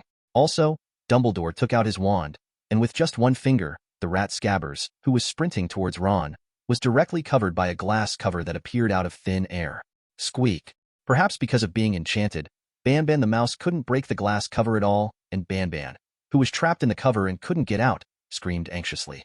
In other words, currently the best app for reading and listening to books. Yegwa Reading, Yegwa you do install the latest version. Professor Dumbledore, that's my pet Scabbers. Seeing his pet hit the glass cover, Ron hurriedly explained to Dumbledore, with an anxious look on his face. That's not your pet Scabbers. Dumbledore looked serious, and after glancing at Ron, he returned his gaze to the hood. This matter has something to do with Ron's pet? Seeing Dumbledore's serious expression, Hermione was taken aback. But it's just a mouse. Harry couldn't help but say out loud. No, that's not a mouse, that's a wizard. Eisen said calmly, glanced at the trio. Yes, any mugs. His name is Peter Pettigrew. Dumbledore had made up his mind when he saw that the mouse was missing a toe. But, isn't Peter Pettigrew already dead? Harry was stunned for a moment. Looking at Professor Dumbledore and Professor Eisen with serious expressions, he couldn't help but continued. He was announced by Sirius 12 years ago. Luke killed. It's not Peter Pettigrew, it's Scabbers. Ron's face was very ugly, but he still couldn't help emphasizing. Oh, that's right. Ron has always kept it as a pet. Eisen nodded slightly, and then looked at Ron. So, Ron, do you remember how long Bambin lived in your house? You said on the train that Scabbers used to be Percy's pet, and he gave it to you later. Harry seemed to think of something, watching Ron open his mouth. Is that a problem? Ron turned pale suddenly. The lifespan of mice is usually only 1 to 2 years, but the vast majority of mice do not live for 1 year. Your pet Scabbers has lived in your house for more than 10 years. Eisen explained aloud. That means it's not an ordinary mouse. Hermione gave a look of disbelief. Didn't there be a witness who saw Peter Pettigrew dead? Harry said. A street witness. Yes, I also testified to the Ministry of Magic at the time. Dumbledore said slowly, but obviously, we were all deceived by Peter Pettigrew, and we only saw what we thought we saw. But, if Pettigrew Peter is animagus, don't people know? Hermione suddenly thought of a question. I mean, we all learned in Professor McGonagall's class that the Ministry of Magic will be able to change overseen by animal wizards and witches. There are records to find out what animals they all turned into. I checked Professor McGonagall's records. There are only 7 animags in this century, and there is no name of Peter Pettigrew on it. You're right, Hermione. Dumbledore gave Hermione a positive look, and then offered an explanation, but apparently Peter Pettigrew is an unregistered animagus. Squeak. Scabbers was struggling desperately inside the glass enclosure, but it had no way of escaping from Dumbledore's means. But at this moment, when the trio looked at Banban, they all showed strange expressions. Harry and Hermione were better, but Ron, thinking that he had slept with Scabbers for years, turned pale. Professor Eisen, I think you can take them to the auditorium, and I will tell the faculty to gather there. After thinking for a while, Dumbledore gestured to Eisen, then disappeared in place. Nodding, Eisen stretched out his hand, and a metal cage wrapped the entire glass cover, and then floated up. Immediately afterwards, the trio was greeted and left the Gryffindor common room together. Chapter 24, Pettigrew Peter. In the auditorium, the 4 long dining tables have been moved to a position against the wall. In the middle, on the spacious open space, a raised stone platform appeared, and the glass cover was placed directly in the center. Eisen has taken back the metal cage, but Peter Pettigrew, who turned into a mouse, still can't escape the shackles of the glass cover. The trio stood beside Eisen, staring blankly at the mouse struggling in the glass cover, not knowing what to say for a while. A few minutes passed, and Professor McGonagall, Professor Snape, Professor Flitwick, and Professor Lupin all came to the auditorium. Professor Eisen, did Headmaster Dumbledore ask us to come here and say something? Lupin wanted to ask Eisen for news. Let's wait until the principal comes. Eisen said calmly. Potter, Granger, come Wes, why don't you go to bed? Snape said in a low voice, his eyes fixed on the trio. There are some things that Dumbledore intends to let them know, Eisen said flatly. Squeak. The door opened and Dumbledore walked in, followed by a large black dog. Hiss. Seeing the ominous omen suddenly, the trio gasped and couldn't help but take a few steps back. Looking at the people standing in the auditorium, Dumbledore turned his head and nodded to the big dog. Immediately afterwards, in the eyes of everyone, the big dog changed rapidly. In a blink of an eye, he has become a wizard. He looked extremely thin, with waxy skin clinging to his skeleton like a skeleton.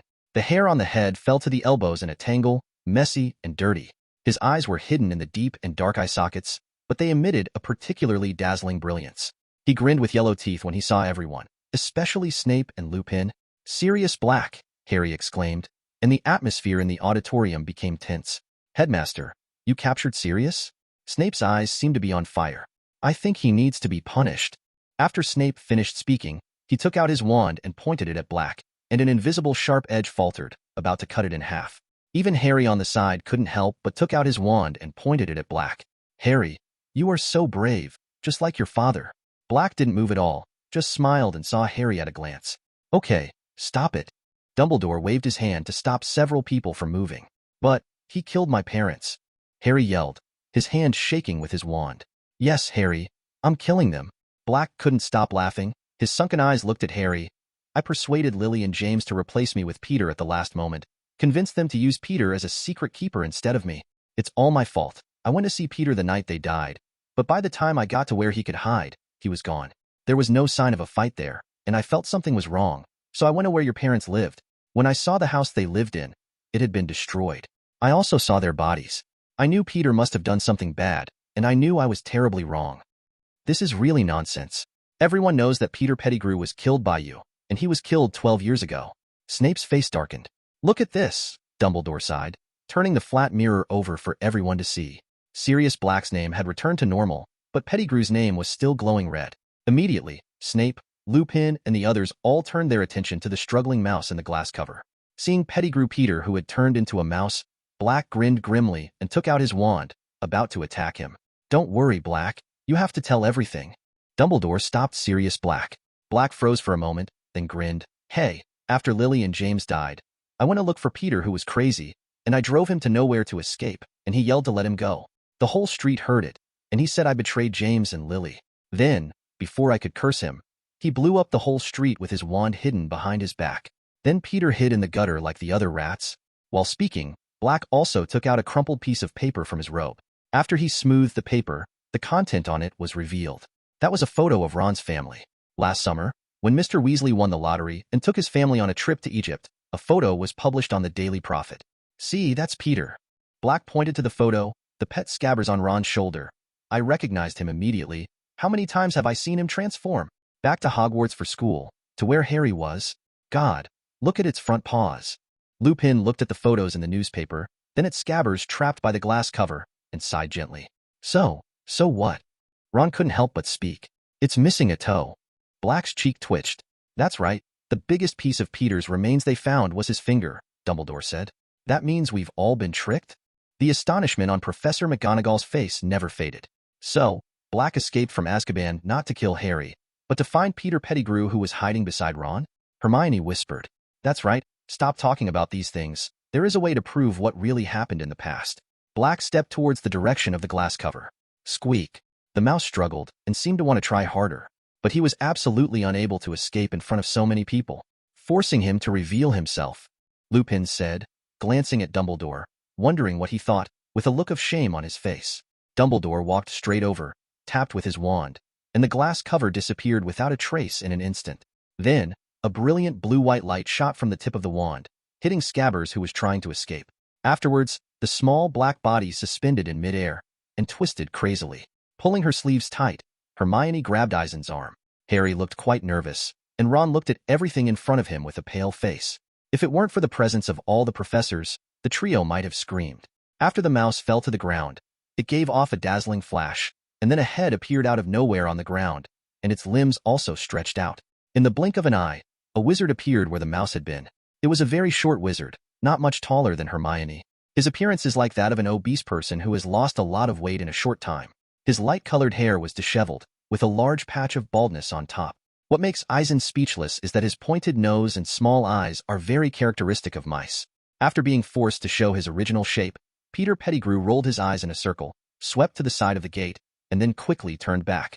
When facing the crowd, especially seeing Dumbledore present, Peter Pettigrew's breath became short of breath. "Peter Pettigrew, long time no see." Black's eyes burst into hatred. Little Sirius Lupin, Peter Pettigrew rolled his eyes around, but couldn't get any words out. "I made a serious mistake." Black stared at Peter viciously. "James and Lily let you be their secret keeper because of my suggestion.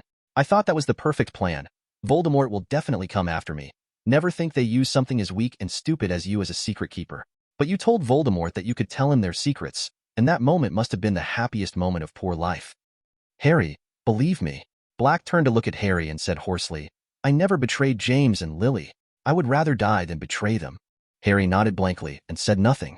From the look in his eyes, it seems that he has lost his mind. "Peter, you betrayed Lily?" Snape held his wand and looked at Peter Pettigrew with a blank stare. "No, it's not me, it's all Sirius Spy." Peter Pettigrew clasped his hands together, as if praying for something. "How dare you say that about me? You're the spy. You've always liked hanging around people who are bigger and more influential than you, haven't you? It was us, me, Lupin, James, and then it's Voldemort," Black growled. Peter wiped the sweat off his face, as if he didn't know how to refute. "Crucia!" Snape exploded, and suddenly cast Cruciatus directly at Peter Pettigrew. Pettigrew immediately lay on the ground and howled. While wailing and rolling, he could be seen in great pain. Everyone looked at Snape in surprise, but there was no expression on Snape's face, and his eyes were even more empty, revealing only a cold look. "Severus," Dumbledore began. Pettigrew Peter was still rolling on the ground, but after a while, the ground was already wet with sweat. "Humph!" Snape glanced at Dumbledore, snorted coldly, and withdrew his wand. After that, he didn't care about anything else. He turned and left the auditorium. Seeing Snape's reaction like this, Eisen somewhat understood the reason. It's just that Snape just cast the Cruciatus curse in public like this. Wouldn't he worry about being imprisoned in Azkaban? Looking at Peter Pettigrew, who was relieved on the ground, Eisen could only say that he deserved it. Chapter 25, Dealing with. Eisen was also quite emotional about the matter between Snape and Lily. The two were childhood sweethearts, but in the end they became strangers. Right and wrong among them. Eisen didn't want to be entangled. He just felt that Snape was a bit pitiful. Professor Dumbledore? Hermione said timidly. Can I say a few words? Oh, of course, Hermione. Dumbledore replied calmly. Scabbers, I mean. He slept in Harry's dormitory for 3 full years. If he was working for you-know-who, why didn't he ever try to hurt Harry? Hermione asked. Apparently, she still doesn't know much about Peter Pettigrew. That's right, screamed Peter, who had stopped struggling, and pointed at Hermione with his missing finger. Thank you. Got it, Lupin. Dumbledore. I never hurt a hair of Harry. Why would I hurt him? I'll tell you why. Black looked disdainful. Because you wouldn't do anything for anyone if it wasn't good for you. Voldemort has been hiding for 12 years, and it is said that he is completely dead. Surely you wouldn't kill someone who's completely down, right under Dumbledore's nose, would you? Before you can be sure that he is still the most powerful person, you must hide, right? Otherwise, why did you hide from a magical family for 12 years? Peter Pettigrew faltered, completely speechless. So, Black, are you going to kill Peter? Dumbledore looked at Sirius Black. Of course, I've been waiting for 12 years, and I don't want to wait any longer. Black smiled, pointing at Peter with his wand. No, Peter Pettigrew gasped, turning his head to look at Lupin. Lupin, you don't believe him. Didn't Sirius tell you that their plans had changed? If he thinks I'm a spy, of course he won't tell me all the plans, Peter. Lupin's tone was calm, but his eyes were a little red. Then he looked at Black. I think, that's why you didn't tell me, did you? Sirius? Forgive me, Lupin.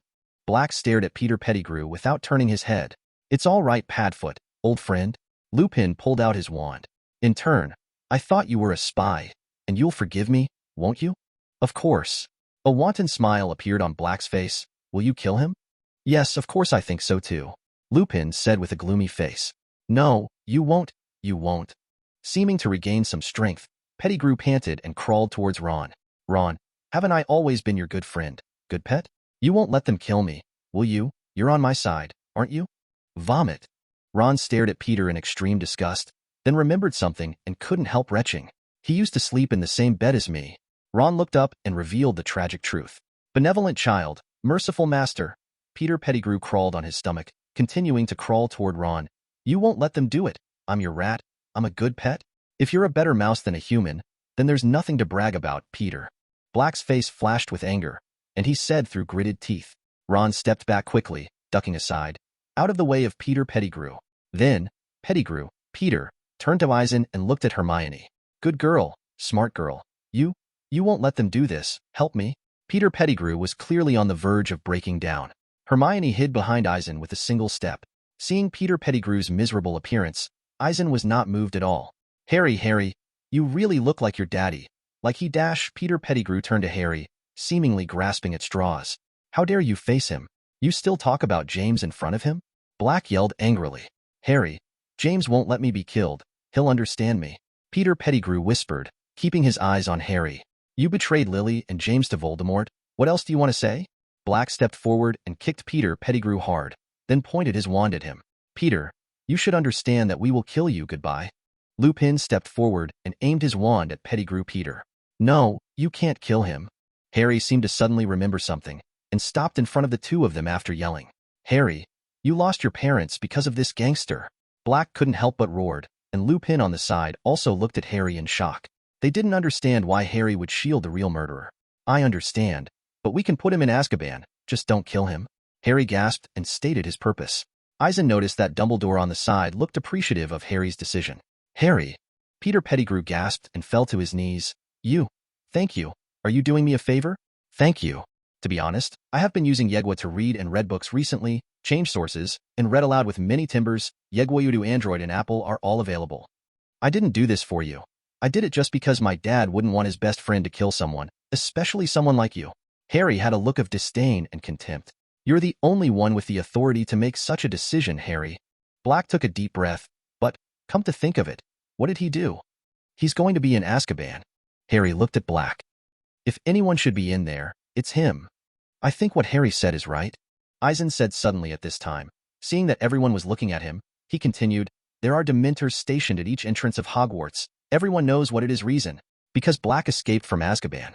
However, the reason why Black was imprisoned in Azkaban was because he was framed by Peter Pettigrew, betrayed Harry's parents, and blew up a street to kill Peter. But now that Pettigrew Peter was caught, it meant that Black was wronged.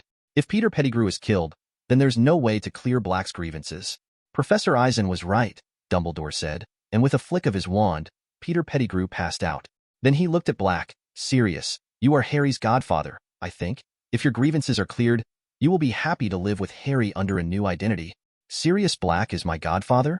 Harry froze for a moment. Headmaster Dumbledore is right, Black.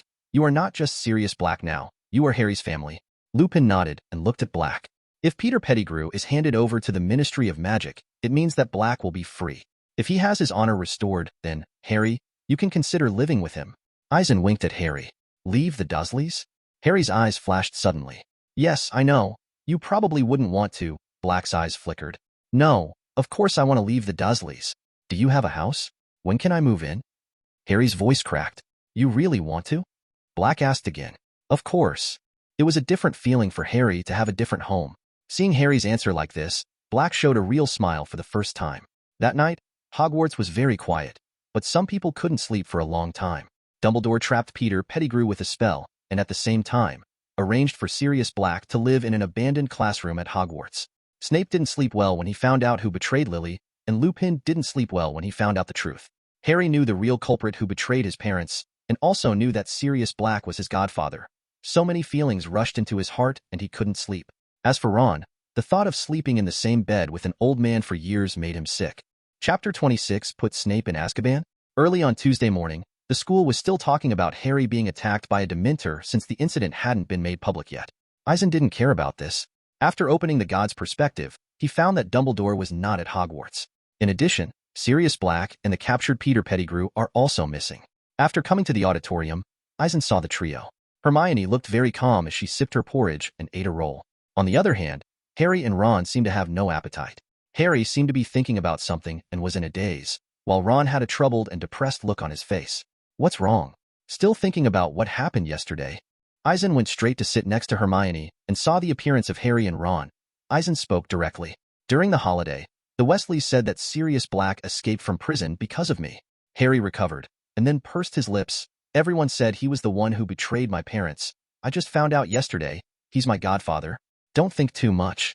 A smile appeared on Eisen's face. Look, Black has been proven not to betray your parents, and Peter Pettigrew, the real culprit, has also been caught.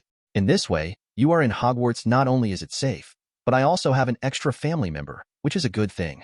Professor Eisen is right, Harry. You should be happy. Ron on the side patted Harry on the shoulder. The last time you went to Hogsmeade, you didn't get an autograph. I think Black will be happy to give you an autograph next time. Eisen raised his eyebrows and nodded towards Harry. That's right. That's it. A smile finally appeared on Harry's face. What about you? Ron. Seeing Ron comforting Harry, Eisen asked Ron. Ugh, I lost my pet Scabbers. No, the thought of him sleeping with me makes me sick. Ron froze instantly. This is indeed a bad experience, but you have to think on the bright side. Fortunately, we found out his true identity. Otherwise, maybe you will give Banban to Ginny in the future. Eisen spread his hands, for Ron's experience also expressed regret. After hearing what Eisen said, Ron seemed to think of something, and immediately shivered, showing a look of fear. Then he patted his chest and said, Professor Eisen, you were right. Fortunately, you discovered it in time. If it is really handed over to Ginny, the consequences? Ron, don't you realize that it's not normal for your pet to live for so many years? Hermione looked at Ron with disgust. Who knew? I thought it was because our family took good care of it, Ron retorted, blushing. Looking at it now, Hermione, your cat is really too smart. It already knew something was wrong with Ron's mouse. Harry said to Hermione. Yes, Crookshanks has always been that smart. Hermione had a smug look on her face. By the way, Professor Eisen, why was Black able to escape from Azkaban? Harry seemed to have thought of something suddenly, and his tone became urgent when he saw Eisen. Is it because of Animagus? The book-chasing app recommended to me by an old book friend who has known me for 10 years. Yegwa Reading. It's really easy to use. I rely on reading and listening to books to pass the time while driving and before going to bed. You can download Yegwa here. Hermione seemed to have thought of something too, looking nervously at Eisen.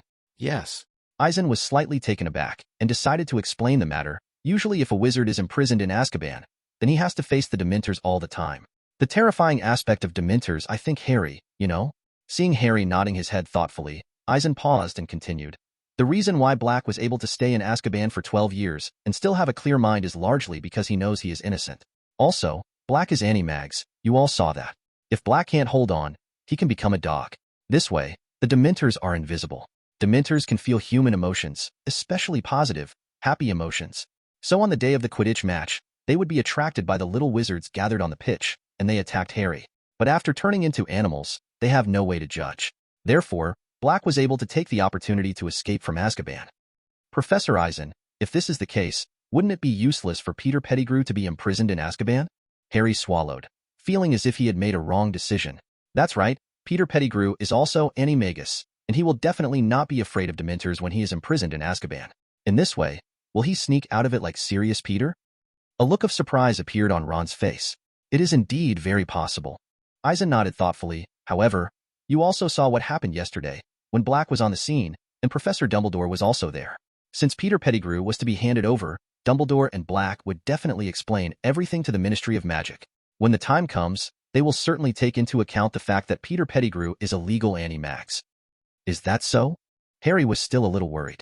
Trust Dumbledore, he is the headmaster of Hogwarts. There will be no wizard with more experience than him, Eisen said reassuringly. The three of them breathed a sigh of relief and became calm.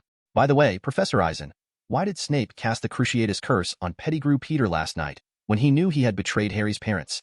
Isn't he afraid of being imprisoned in Azkaban? Hermione suddenly changed the subject. Harry and Ron were immediately attracted by this topic, and they all looked at Eisen, waiting for his explanation. Eisen pondered for a while, wondering if he should tell the story of the grievances between Snape and Harry's parents. I don't know about this. Maybe you can ask Snape directly? After thinking for a long time, Eisen still didn't say it. After all, it involved Harry himself, and Sirius Black was about to regain his freedom and live with Harry again. Perhaps then, Black would tell Harry something.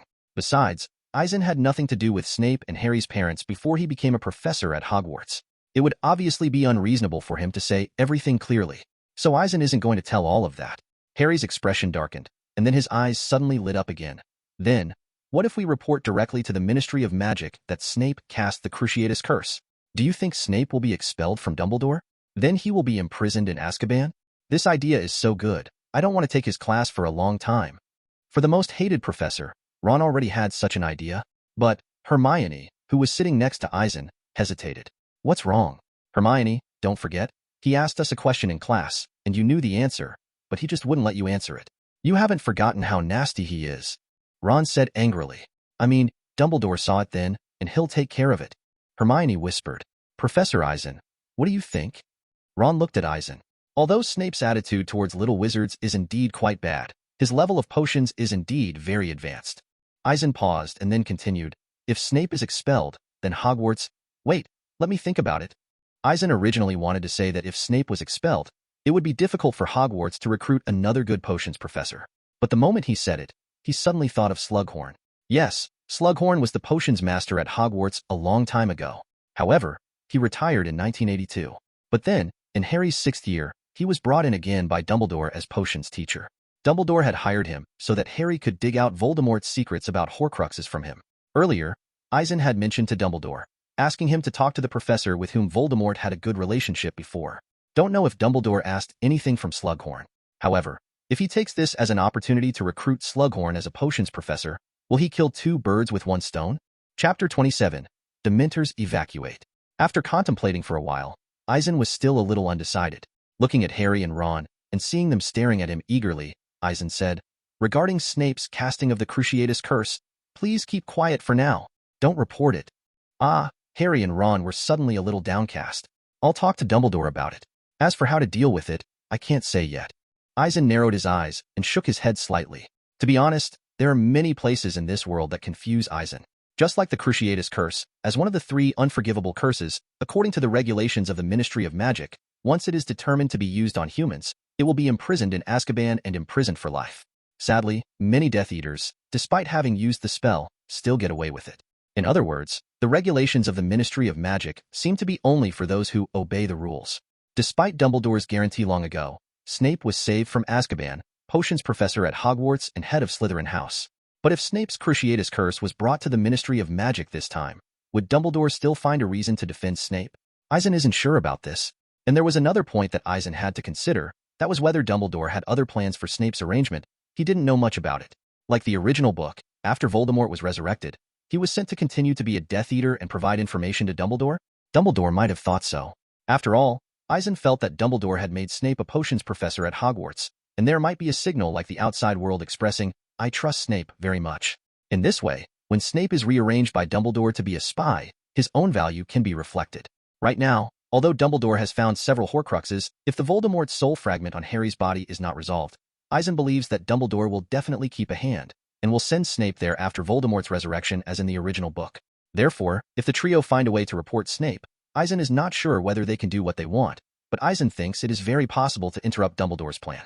However, this is where Eisen feels speechless, because in his opinion, it would be much easier for Dumbledore to get the secret of Voldemort's Horcrux out of his mouth by simply firing Snape and bringing Professor Slughorn back in as potions professor. But Dumbledore probably wouldn't consider this approach. However, if Slughorn is recruited, it seems that the possibility of the other party agreeing is not very high. After eating, Eisen returned to his office. He had a premonition that what happened next with Sirius Black and Pettigrew Peter would cause big waves. However, when going to the auditorium at noon, Eisen found that many little wizards were in a good mood. After listening carefully, I realized that when the little wizards walked around the school, they found that the Dementor had disappeared. The incident quickly became a new hot topic at Hogwarts. No way, the previous Quidditch match, being attacked by a Dementor caused a lot of waves. Therefore, the sudden disappearance of the Dementor made many people very curious. Whether it's Hufflepuff or Gryffindor, many little wizards are discussing why Dementors suddenly disappeared from Hogwarts. Quite a few young wizards believe that because the Dementors attacked the Quidditch pitch, they have all been wiped out by Dumbledore. Seamus Finnegan, who was sitting next to the long table in Gryffindor, said eloquently, "Dumbledore's face was so ugly at that time. You can see, he cast a spell to expel all the Dementors." "I'm sure. That's what he did." "Impossible. Since Dumbledore was able to expel the Dementors, why didn't the Dementors disappear after the match and did not disappear until today?" Obviously, after the portrait of the Fat Lady was torn up by Sirius Black, Dumbledore has been dealing with this matter. Maybe he just finished it today, and then expelled all the Dementors from Hogwarts. Since the Dementors came to capture Sirius Black, is it possible that Sirius Black has already been captured, so the Dementors left? In other words, currently the best app for reading and listening to books, Yegwa Reading, Yegwa do install the latest version. The little wizards expressed their opinions one after another, with great interest. What Eisen didn't expect was that the thinking of some little wizards was almost the same as the truth of the matter. Although the young wizards are still speculating about why the Dementors were withdrawn from Hogwarts, this does not prevent their vitality from being re-energized. After the Dementors disappeared from Hogwarts, the impact is very obvious.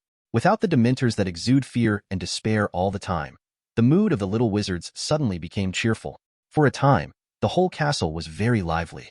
Especially for Harry, the savior, his mood improved a lot. To be honest, despite the many things that happened at Hogwarts during this period, many little wizards were dazzled, but the one who experienced it the most was Harry. At the beginning of the new school year, he learned that Sirius Black, as Voldemort's servant, would come to Hogwarts to kill himself after he escaped from Azkaban. After learning about this, although Harry was a little worried, being in Hogwarts still made him feel that his safety was not a problem. However, in Trelawney's divination class, the prediction she gave amplified Harry's worries a lot, until he was attacked by a Dementor on the Quidditch pitch and fell into a coma again, which made him depressed a lot. As a result, Sirius Black attacks the Fat Lady portrait and nearly enters the Gryffindor common room. A series of events almost took Harry's breath away. Then, turning around, Professor Dumbledore caught Sirius Black and discovered that Ron's pet Scabbers was Peter Pettigrew, who had been dead for many years. Suddenly, Harry became confused. After a lot of trouble, Harry found out that his enemy Sirius Black was actually his godfather, and the one who really betrayed his parents was Peter Pettigrew. Harry had mixed feelings at the time. On the one hand, Sirius Black is not his enemy, Peter Pettigrew is. On the other hand, the sudden addition of a godfather made Harry's heart full of joy. All kinds of feelings are rippling in my heart, but most of them are joy. He couldn't wait for Sirius to live with him when his reputation was restored. This taste of joy, even his depression after his Nimbus 2000 was smashed to pieces by the Whomping Willow, was completely unstoppable. Therefore, when he learned that the Dementor had disappeared from Hogwarts Castle, Harry, who had already expected it, became even happier. Of course, regardless of the little wizard's speculation about the disappearance of the Dementors, Eisen knew about it very well. While word has yet to come, the Dementors have been withdrawn from Hogwarts, and it's clear the Ministry of Magic already knows something. At the very least, Dumbledore should have taken Sirius Black and Pettigrew to the Ministry of Magic. Because it involved a case more than 10 years ago, some necessary procedures should still be carried out, but it would not be that troublesome to remove the Dementors from Hogwarts. In the evening, Eisen came to Dumbledore's office to get back his plane mirror and confirmed his guess from him. Talking to Dumbledore made him understand that things were going well. After all, Sirius Black had indeed been captured by Dumbledore. However, the fact that Peter Pettigrew was still alive surprised many in the Ministry of Magic. While the Ministry of Magic didn't want to admit it had made a mistake, the truth was there. So they had to make a decision, and Sirius Black was no longer wanted by the Ministry of Magic, and he was free again. And the Dementors stationed at Hogwarts were also called back. Next, the Ministry of Magic will conduct a trial of Peter Pettigrew, and after the process is completed, Sirius Black's reputation will be restored. However, Sirius Black's animagus transformation must be registered with the Ministry of Magic. So, Professor Dumbledore, don't you forget that Black's transformation of animagus can escape from Azkaban, and Peter Pettigrew might as well. Yes, I have communicated with the staff of the Ministry of Magic on this point. After Peter is tried, I will personally cast the Oblivion Curse on him. Also, the thing about Snape casting the Cruciatus Curse on Peter Pettigrew, I think you will keep it a secret, right? This was the conversation between Eisen and Dumbledore before leaving. Obviously, Dumbledore already had a plan. This also let Eisen know that the other party considered things very comprehensively. Chapter 28. Early the next morning, Eisen came to the auditorium for dinner. A piece of news spread rapidly among the little wizards. The students were in groups of 3 or 4, chatting enthusiastically with each other. A little wizard held the Daily Prophet in his hand, as if he had discovered the truth. His face was flushed, and he was extremely excited when he spoke. Look, I'm right. The reason why the Dementors disappeared in the castle is because Sirius Black is no longer a threat to us. But you said that Sirius Black was arrested, and it said that Sirius Black was acquitted and set free. It's unbelievable that Sirius Black took the blame for Peter Pettigrew. Who would have thought that? Everyone thought Peter Pettigrew was dead. You said Sirius Black was wronged and stayed in Azkaban for 12 years without going crazy. How did he do it? In the shadows, Eisen approached the trio and found that they were also talking about something. Everyone knows? Eisen said directly. Professor Eisen. Harry couldn't hide the joy on his face and handed the newspaper in front of Eisen. Look, the Ministry of Magic has confirmed that Sirius was acquitted. After Pettigrew Peter was tried, you can restore your reputation. Well, then I want to congratulate you, Harry. Eisen raised his lips and congratulated Harry after taking the newspaper. Thank you, Professor Eisen. Harry grinned. Unfolding the newspaper, the front page article of the Daily Prophet appeared before Eisen's eyes. Shame the Ministry of Magic. Sirius Black is acquitted. 12 years ago, Sirius Black was accused of being a murderer, and he was directly imprisoned in Azkaban without trial. Recently, Sirius Black escaped from prison, causing many people to worry. However, since the Ministry of Magic has received conclusive evidence that Sirius Black is innocent, Sirius Black didn't kill Peter Pettigrew. Peter Pettigrew was the one who betrayed the James and Mrs. Such a mistake would embarrass the Ministry of Magic. The Ministry of Magic has decided to revoke the arrest warrant for Sirius Black and announce his acquittal. In addition, the Ministry of Magic will hold a trial for Peter Pettigrew next Monday. The article basically explained the cause and effect of the matter, except for some details. Other places have already made it clear. Through this article, you can clearly know why Sirius Black was imprisoned in Azkaban, why Sirius Black escaped from prison, and how he proved his innocence, etc.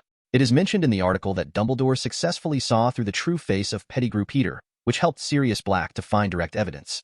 Previously, Dumbledore sparred with the Ministry of Magic and was slandered as the mastermind behind helping Sirius Black escape from prison. At this time, the article changed its previous tone, saying that Dumbledore is worthy of being the greatest wizard of the contemporary era, and he can always discover the truth of things at critical moments.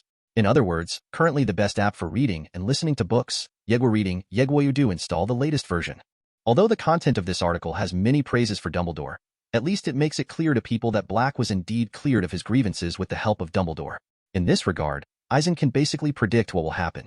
No matter what people say before, they will think that Sirius Black is a murderer, and even think that he is the lackey of the mysterious man. But as soon as this article came out, Black was completely wiped out. From the conversations of the students around, it can be seen that quite a few people are unhappy about what happened to Black. Many young wizards who read the newspaper felt that it was really unfair that Sirius Black was directly imprisoned in Azkaban without trial after being arrested. Eisen agrees with this. Didn't the newspaper say that this is something that shames the Ministry of Magic? It can be seen that when the Ministry of Magic is doing something, there is indeed a problem with the process. In the middle of the article, there is a photo of Blake. Unlike the previously wanted photos, although Black in this photo is still sallow and thin, after some care, he is no longer so embarrassed. Of course, the most obvious thing is that Blake's smile in this photo is extraordinarily sincere. Turning the paper over, another article was headlined, Peter Pettigrew, the real murderer hid like a rat for 12 years. The content of this article is much shorter, but it also makes it clear how Pettigrew Peter framed Sirius Black. At the same time, it also tells how a cowardly wizard hid in a magic family and lived as a pet for 12 years. As a pet, eating, drinking, and sleeping with the owner. This kind of thing makes everyone feel creepy after seeing it. Okay, don't worry now, everyone knows that Black is not the murderer. Eisen smiled and handed the newspaper back to Harry. Professor Eisen, have you told Professor Dumbledore about Peter Pettigrew? Ron's gritted expression seemed to make him unable to hold back when it was exposed. I mean, don't let the Ministry of Magic put him on trial. He turned into a mouse and sneaked away from Azkaban. Seeing Hermione and Harry looking at him, Eisen gave them a reassuring look. Don't worry, I've told Dumbledore about this, and he's fully prepared. That's good. Ron and Harry finally breathed a sigh of relief after looking at each other. Hey Ron, what's it like to sleep with Peter Pettigrew? Fred burst out from the side, grinning at Ron. I think that must have been an extraordinary experience. George put his arm around Fred's shoulders, staring at Ron with burning eyes. It seems that the two brothers really don't regard Ron as a brother. Seeing the wickedness of the twin brothers from Weiss, Eisen suddenly became speechless. Glancing at Ron, he saw that his face had completely darkened. Ha! Don't worry, Ron, Fred winked, as if reassuring Ron. That's right. You have to know that you are not the only one sleeping with Peter Pettigrew. Percy has also experienced those things. George took over the words very tacitly. Eisen glanced at the other end of the long table. After becoming the head of the boys' union, Percy would usually talk loudly under the watchful eyes of a group of students. But at this moment, Percy was sitting there eating quietly and seemed to have no desire to speak. Hermione next to her laughed, chee-chee. Then she quickly turned her head and looked at Ginny beside her. Ginny bit her lip, blushing and seemed to be enduring it very hard. Seeing that Ron seemed about to explode, Eisen shook his head, got up and left the place quickly. The secret base, the alchemy laboratory, and the figure of Eisen appeared out of thin air. Sitting in front of the table, Eisen opened Quest for Ancient Alchemy and read it quietly. The advancement of alchemy, it seems, continues to progress as Eisen's level of magic increases. This allowed Eisen to delve deeper into alchemy. Time passed slowly, and an hour had passed in the blink of an eye. When Eisen closed the book, Quest for Ancient Alchemy, he fell into deep thought. In Eisen's perception, the props made by alchemy have magical effects like magic. Usually, applying magic to an object, transforming it into a magic item, falls under the category of alchemy. For example, if you want to make magic props, you should directly focus on your will and just solidify the magic on the item. And Eisen will think a little more, and on this basis, he will express magic in the way of rune or rune arrangement and fusion. Then, it is solidified on top of the object. In this way, although it is a bit more complicated, the magical effects that can be exerted can be freely adjusted according to Eisen's wishes. Therefore, it cannot be said that there is anything wrong with Eisen's thinking. However, after learning more about alchemy, Eisen felt that alchemy is not simply transferring magic spells to objects, but a truly unfathomable subject. Leaving aside the rest, let's talk about the Philosopher's Stone. This thing can be regarded as the top creation of alchemy, but it can make people live forever, but no magic spell can do it. The reason why I say this is to make it clear that alchemy is worthy of Eisen's continuous investment and in-depth study. But as he continued to study, Eisen suddenly had an idea. Chapter 29 Experiments in Dreamland. This idea came very suddenly, but Eisen felt that it was worth studying, that is to directly solidify the alchemy inscription on the body. This kind of idea is very bold. It sounds like you want to directly refine a person into a magic item. But in fact, Eisen is not that evil. What he wants is to directly immobilize some kind of magical effect on the body. For example, solidify the effect of the wand on the hand, and, wait, isn't this what Goldfinger is supposed to do? Have I actually researched this far? For a moment, Eisen's expression became weird. The role of Goldfinger is to extract the engraved characteristics from the magic props and then fuse them into Eisen's body. In this way, Eisen can perfectly master a certain ability. It's as if the observation characteristic of him allows him to have the ability of God's perspective. If Eisen has developed the magic effect that can be used by the observation mirror to solidify on the body, wouldn't it be possible to do exactly the same thing as the Goldfinger? But since Goldfinger can do all this, is it still necessary to research in this direction? Thinking of this, Eisen fell into deep thought. After a while, Eisen seemed to think of something, and his eyes suddenly lit up. Then, with a thought, he consciously entered a dream. The dream was moved by Eisen's mind, and almost the moment he entered it, it became a room exactly like the alchemy laboratory in the real world. The difference is that in the room in the dream, there are many more magic props and some virtual human bodies that he made himself. Then, the speed of time in the dream was under the control of Eisen's thoughts, and it slowed down infinitely. Afterwards, Eisen began to experiment directly with the virtual human body and some magic props that had been made. That's right, the dreamland created by Eisen's development of the Oniroi curse was originally used to explore the secrets of the soul, hoping to embark on an alternative Horcrux path. But it suddenly occurred to him that with the continuous casting of the Oniroi curse, the dream structure becomes more stable, and it can be manipulated at will to simulate reality. Just as he previously simulated Hogsmeade in a dream and took Harry to hang out in it, Eisen can also completely simulate real-life experiments. In this way, whether it is developing a new spell or making a certain magic item, you can try and make mistakes in the laboratory in the dream. After all, the flow of time in the dream is controlled by Eisen. This means that the outside world may be momentary, but Eisen has been experimenting for a long time in the dream world. In this way, Eisen can quickly develop some props or spells. Suddenly, Eisen realized that the Oniroi charm he had developed was definitely another magical skill. Its strength. Eisen just thought about it for a while, and felt that the potential was endless.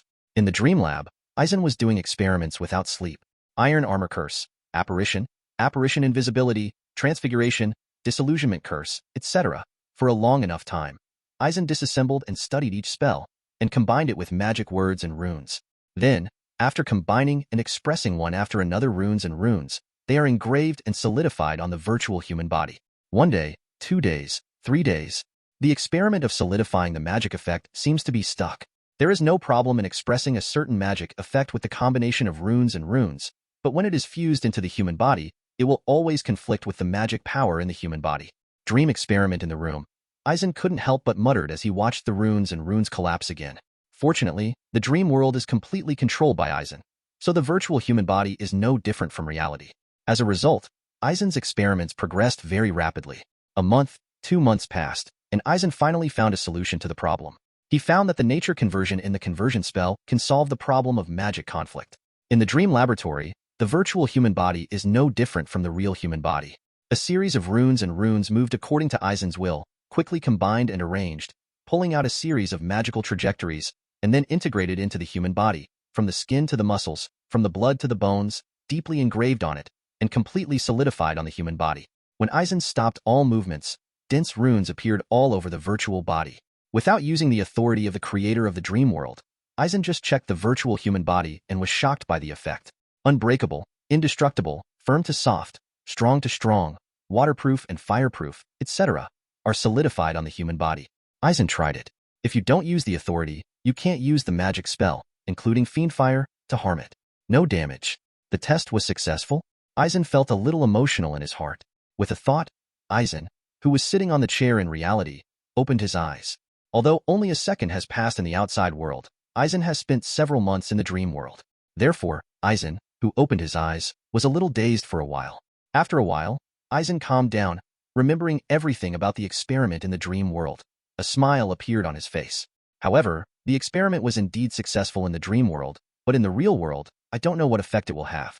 With a thought, Eisen appeared outside the secret base, then turned into a ray of light, quickly wandered around the Antarctic, and then directly drilled into the deep sea area. When Eisen returned to the secret base again, Eisen already had 2 more ice fish in his hand.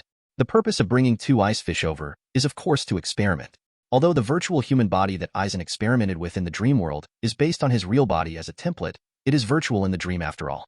Therefore, even if the experiment in the dream has been successful, in the real world, Eisen must continue to experiment. Of course, he couldn't directly experiment on himself, so he planned to try it with 2 ice fish. After being stunned, 2 lively ice fish were placed on the table. Eisen stretched out his hands and began to flick them lightly, like plucking the strings of a piano. After mobilizing the magic power in his body, magic documents appeared out of thin air, shining with mysterious light. The magic texts quickly arranged and combined in the air, and then without stopping at all, they fell directly and merged into the body of the ice fish on the table. After a while, Eisen stopped moving, and the runes on the ice fish on the table flashed away, as if there was no change from before. Stretching out his hand to touch the ice fish, he really couldn't feel any difference from before, but it can already feel the fluctuation of magic power on its body. Clearly, this ice fish is no ordinary ice fish. This thing turned into a magical creature? Bloodline transformation? A very sudden idea popped up in Eisen's mind. Flaming.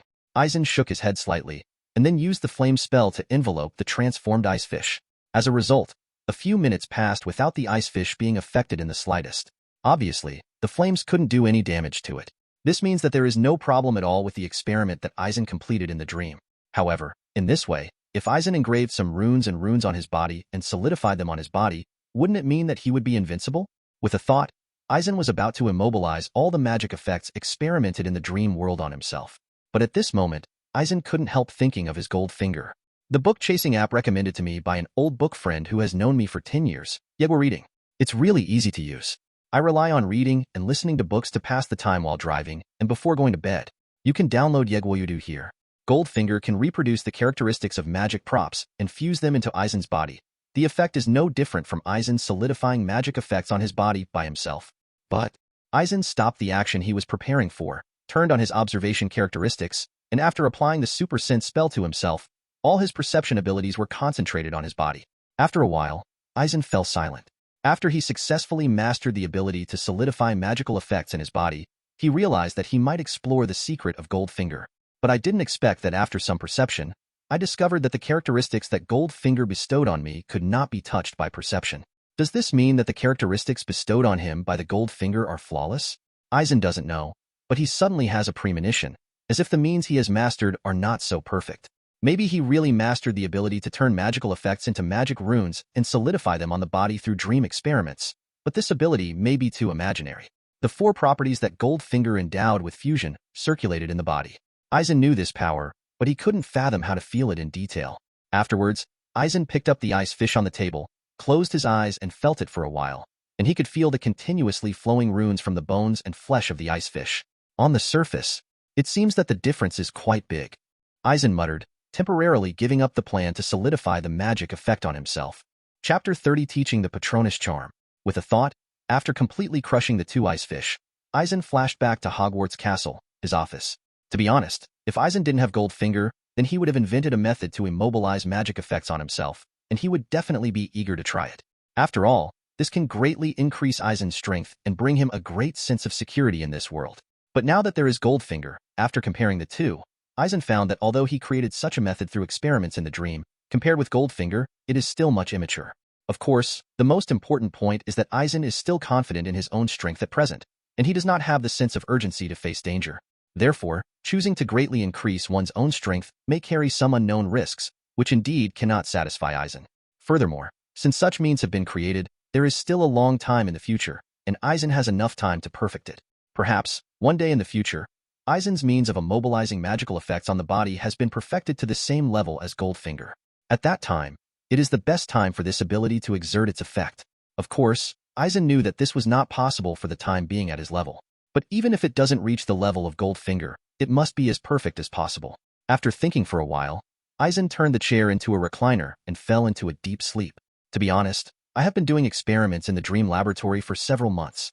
Although the dream world is completely under Eisen's own control, thinking with his brain for a long time still makes him feel a little sluggish. Time passed slowly, and when Eisen came out of the office, it was already evening. Eisen, who came to the auditorium for dinner, found little wizards in groups, still discussing about Sirius Black and Pettigrew. It can be seen that if there are no major events in the recent period, the enthusiasm for this matter will continue for a while. Time moved forward quickly, and after the Dementors disappeared from the castle, the atmosphere of the whole school became lively again. After the incident of Sirius Black and Pettigrew lasted for a period of time, it tended to gradually disappear. However, as the savior Harry's old enemy, Delica Malfoy spent all day hanging around in front of Harry, either pretending to be a Dementor or pretending to be stunned by a Dementor to taunt Harry. Even Harry, who had a new family, lost that joy and resented Della again. Ron got mad about it once, throwing a big, slippery crocodile heart in Malfoy's face during a potions class. Although Ron breathed a sigh of relief, Snape directly deducted 50 points from Gryffindor. However, I don't know if it was because of casting the Cruciatus Curse in front of the trio, which revealed the handle. Although Snape's face was a little colder in the potions class, it didn't have that particularly targeted meaning. The little wizards suddenly found that although Snape was still so annoying, he was no longer so annoying. On Saturday night, in the response room, before the new actual combat training started, Harry expressed his troubles. "Professor Eisen, why do those Dementors affect me so much? Am I too weak?" Harry was so annoyed by Malfoy's entanglement that he couldn't wait to ask the question in private. Well, it doesn't have much to do with whether a person is weak or not. Seeing Hermione and Ron looking at him as well, Eisen understood what they meant. The reason those dementors affect you more than others, so that you pass out. It's because you have experienced horrors that no one else has experienced. Because of Voldemort? Harry pursed his lips, his throat tightened a bit. When they surrounded me, I could hear the sound of Voldemort killing my mother. Yes, that was a terrifying experience like never before. Eisen was silent for a moment, and then continued. Dementors are one of the most hateful creatures on Earth. They appear in groups in the darkest and filthiest places. They celebrate corruption and despair, capable of sucking joy and beauty out of the air.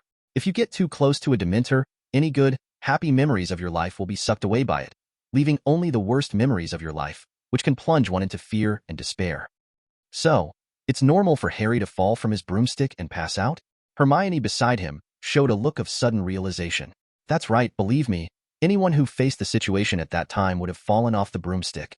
Eisen nodded. But why are they going to the Quidditch match? Ron said suddenly. I mean, everyone knows that the Dementors are sent by the Ministry of Magic, and they are stationed at the entrances only after Headmaster Dumbledore agrees. Yes, they haven't gone anywhere else before. Because they're hungry. Eisen continued, narrowing his eyes slightly. Dumbledore doesn't let them into the school, so they're always hungry. I told you earlier that positive emotions are a feast for them. The huge crowds around the Quidditch field, the enthusiasm, the high spirits, were too much of a draw for Dementors. Then Azkaban must be very scary. Harry swallowed as if thinking of something. That's right. If a wizard stays with a Dementor for a long time, he will be completely incapacitated. Eisen looked very calm. Could it be that only after turning into Animagus like Sirius Black, can he not be affected by the Dementors? Ron showed a tangled look on his face. Of course not. Don't forget that Professor Dumbledore repelled the Dementor. Hermione glanced at Ron and Harry, and then her eyes lit up. Also on the train, do you remember? Professor Lupin also made the Dementor the monster retreated. Professor Eisen, do you know that method? Can you teach us? Harry's eyes lit up, and he couldn't wait to look at Eisen and asked. Yeah, I know a little bit, but I'm not an expert, Eisen said, frowning slightly. Speaking of the Patronus charm, the fact that Eisen's Patronus is a silver chain is extraordinarily strange. Moreover, there is no way to explain it. Could it be that you want to show your timidity in front of the trio? But if there is another Quidditch match and they come again, there must be a way to deal with them. Harry's face was extremely determined. Well, you can learn the Patronus charm. Eisen said slowly. It suddenly occurred to him that if the Patronus charm is not proficient in casting, the Patronus will not take shape, but a mist will emerge. This can be done if he takes a little bit of control. In this way, when he was demonstrating, he didn't have to show his patron saint in front of the three of them. That's called the Patronus charm? Hermione's face showed surprise. That's right, the Patronus charm. Eisen nodded. I have to remind you that the Patronus charm is a very advanced spell, and most wizards in the entire wizarding world cannot cast it. So, you have to be prepared to learn and practice for a long time. Don't worry, Professor. I will study hard. Harry's face revealed an excited look. Okay, today's actual combat training is suspended. I will teach you how to cast the Patronus charm. Eisen took out his wand and began to demonstrate to the trio. The incantation of the Patronus charm is calling the guardian. When casting this spell, pay attention to the movement of my wand. Eisen looked at the trio, and then waved his wand quickly, calling the guardian. Trails of silver mist emerged from the top of Eisen's wand, and quickly swam around several people. It looks like a cloud of mist is constantly flowing. Remember, apart from the incantation and the movement of the wand, the most important thing about casting this spell is that while you're reciting the spell, you must recall in your mind the happiest event in your memory. Only then, only the spell can be successfully cast. After the silver cloud wandered around for a few times, Eisen stopped casting spells. Chapter 31 Teaching in Dreams. The three of them looked at the silver cloud and mist around them in surprise, and then saw the cloud and mist dissipate. Professor. Harry seemed to suddenly remember something. Why is the Patronus cast by Dumbledore a phoenix, and yours is just a cloud? That's right. Didn't I say earlier that I'm not an expert in this field? Eisen's mouth twitched slightly, but he still explained.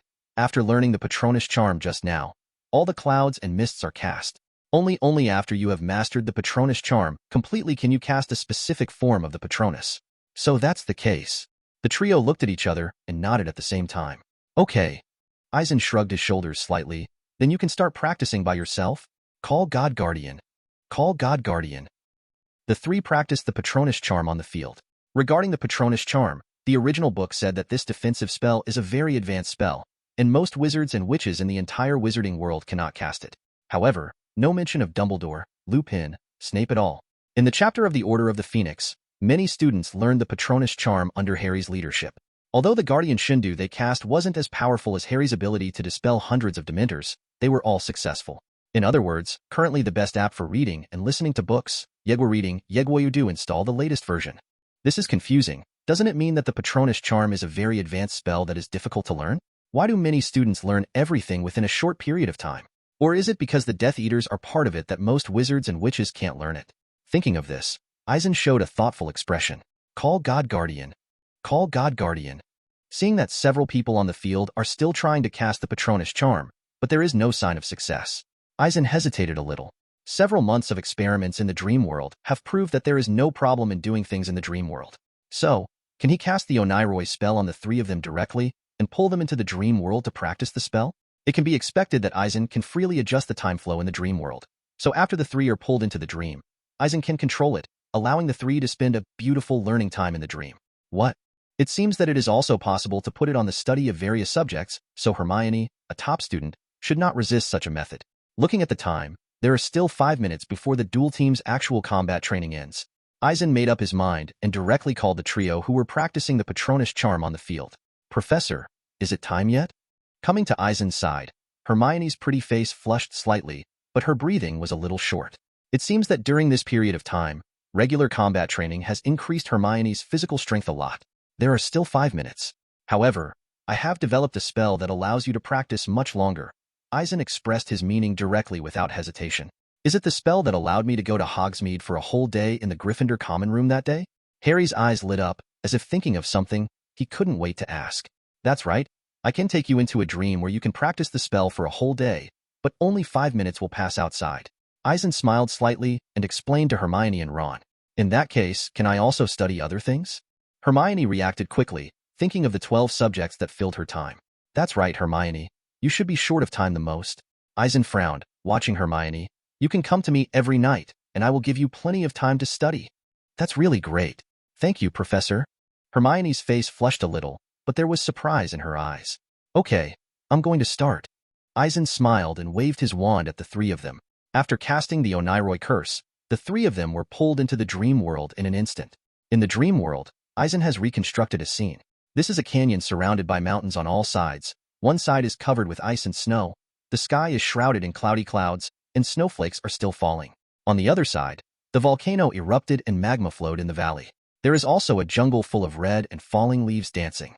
The last side is lush and full of life. Where they meet in the middle is a flat field surrounded by fences. There are also a few small houses at the edge of the site, which are simply decorated by Eisen. This scene is where Eisen is going to practice the Patronus Charm for the trio.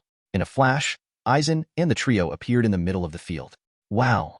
After looking around for a while, Ron couldn't help but marvel. Professor Eisen, is this true? It's so beautiful.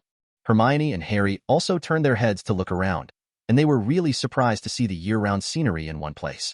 Actually, this is just a special dream. Eisen smiled slightly without specifying, although it is fake. You should know that what you learn here will not be forgotten after you go out. Although Harry was also amazed by the beautiful scenery here, he had experienced the dream world before. Hermione was straightforward, squatting down and groping on the ground. It seems to be feeling the reality of this world. Immediately afterwards, under Eisen's leadership, the three began to practice the Patronus Charm. In order to adjust a good atmosphere for the trio, Eisen also specially adjusted the time tonight, so that the sky was full of stars, and at the same time simulated hundreds of Dementors, attacking them from time to time. Every time the Dementors attacked and surrounded, the trio had to slow down for a while, and even Harry fell into a coma. But fortunately, in the dream world, Eisen is like a god, who can restore them all with a single thought. Call God Guardian. Each of them had to deal with dozens of Dementors, and the three of them panted heavily and stretched out their wands with pale faces. As time went by, dots of silver mist flowed out from the top of the trio's wands, forming a thin layer of mist, which had an initial effect on dealing with the Dementors. After a full day of practice, Eisen brought the trio out of the dream. Opening their eyes, the trio found themselves still standing on the floor of the room of requirement, feeling a little dazed for a moment. How about it? You can try the learning progress of the Patronus Charm. Seeing that the three of them were a little dazed, Eisen waved and cast the Happy Charm and the Calming Charm, which brought the three of them back to life. Call God Guardian. With the same learning progress as in the dream, all three of them successfully learned the Patronus Charm. However, looking at the silver mist circulating around the three of them, they were still far from fully mastering the Patronus Charm. Judging from the degree of progress in learning the Patronus Charm, Harry was the fastest among the three. It is estimated that within a few days, the Patronus charm will be fully cast. In fact, this is also very normal. If Eisen hadn't intervened, Harry would have successfully cast a Patronus in the 3rd grade in the original book, capable of expelling dozens or even hundreds of Dementors. As for the other two, they might not be as gifted as Harry in learning the Patronus charm, but they managed to master the Patronus charm in the end. However, Eisen gave the trio practice exercises, and he believed that the time for the trio to master the Patronus charm would definitely be greatly shortened. Judging from the progress of the trio practicing the Patronus charm, Eisen felt that it would take only a few times for the trio to cast a complete Patronus. After emerging from the room of requirement, the trio returned to the Gryffindor common room, and Eisen himself returned to his office. When recalling the previous feeling of being omnipotent in the dream world, an idea suddenly popped up in Eisen's mind. That is, can he bring out his omnipotent characteristics in the dream world and raise his spell level to a level unprecedented realm, and then use it in reality? After some experimentation, Eisen found that he was indeed dreaming. Although Eisen has simulated the real-world environment in the dream as much as possible, it seems that there are some differences that cannot be felt. This makes the mystery of the spell in the dream somewhat different from that in reality. This makes Eisen look like a god in the dream world. A simple stun spell can directly destroy continents and planets, but in reality, the power of stun spell can destroy a room at most. After half a day of trying, Eisen found that he could practice spells, delve into alchemy, and do various experiments in the dream world, but still have to follow the process in real life. However, everything done in the dream world only takes a short time in the outside world. In fact, this is also very normal. If it's what Eisen thinks, then don't try to solidify various magical effects on the body in the dream world, and directly use the godlike ability of the dream world to create a magic spell that is immune to all magic and damage. Alright, in this way, if such a spell is used in real life, wouldn't Eisen be invincible all at once? But obviously, this is not realistic. Chapter 32, The Learning Journey in Dreams. Subscribe. After using the dream world, Eisen has found its usefulness more and more. Although using the godlike ability of the dream world to directly improve one's own strength level is a very nihilistic thing in reality, it has to be said that the dream world does provide Eisen with enough space and enough time. In this way, Eisen can save time for practicing spells and save time and space for researching alchemy. Because Eisen can enter the dream anytime, anywhere, he can study and practice various spells in depth every moment. Early the next morning, Eisen carried out a 1-month experiment on the human body with solidified magic effects in a dream. Some improvements have been made to previous experiments, but the effect is still not very satisfactory. I don't know if it's because Eisen spent a lot of time dismantling all kinds of magic runes in the dream world. When he casts magic spells in the real world, his control has really improved a lot.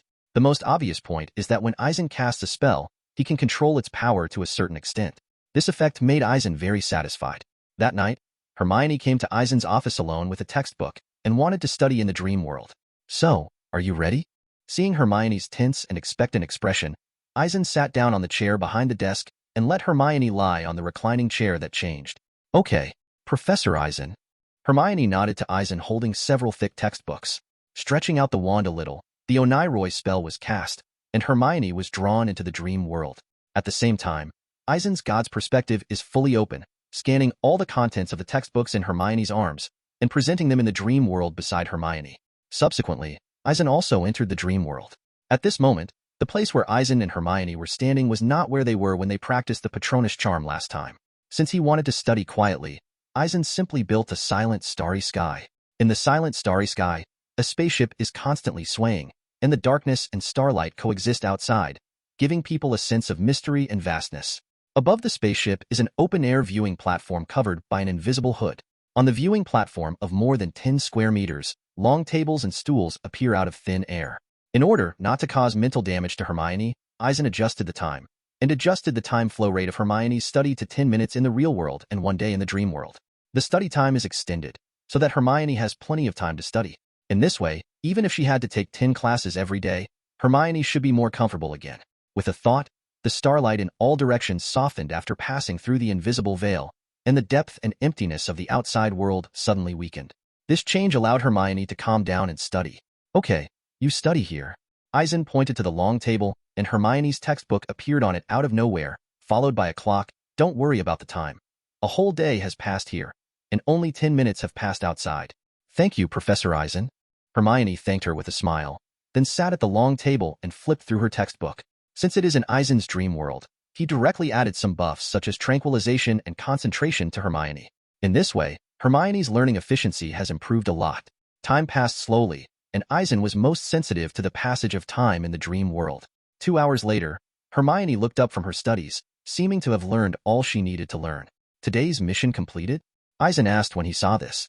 Yes, the professors have revisited the content of their lectures, and it will be much easier to do homework after class. Hermione closed the textbook with an excited expression on her face.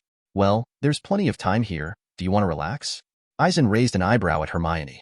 Ah, Hermione froze for a moment. How to relax? Like this? Eisen's mouth curled up slightly, and he snapped his fingers. Afterwards, the long table in front of Hermione disappeared, and the chair she was sitting on was stretched and transformed into a sofa. The invisible hood covering the observation deck of the spaceship also disappeared, and the sky was full of stars, making people feel what it is like to be in close contact with space. Then, Eisen stepped aside and sat beside Hermione. Seeing Professor Eisen's actions, Hermione blushed suddenly. Don't worry, Eisen smiled slightly, thinking about it. A game controller appeared out of thin air in the hands of the two of them. Under the background of the starry sky, a huge holographic game interface image suddenly appeared. It is the red and white machine game Little B that Eisen remembers deeply in his previous life. In addition to studying, Eisen believes that it is still necessary to play and relax. Therefore, the game scene was directly constructed in the form of a holographic image. Come on, after studying for so long, relax. I don't know if you have played this game before. Glancing at Hermione, Eisen started the two-player game. Of course I've played. Hermione coquettishly picked up the controller and began to operate it. Under the command of the two, the shells hit the falling bees in the starry sky, and then exploded into clusters of bright fireworks. Watch out to the left. Hermione started directing Eisen. It's okay on my side. Eisen fired a cannonball to solve the problem, and replied with a smile. Little Honey Game, Snowman Brothers Game, Contra Game, etc. Eisen and Hermione had a great time together. After playing the game for a while, Eisen even presented the most memorable movies in his previous life in the form of holographic images. Eisen also took advantage of the authority of being in the dream world to let the two immerse themselves in the movie plot and experience the feeling of time travel. When Hermione opened her eyes again, only 10 minutes had passed in the real world.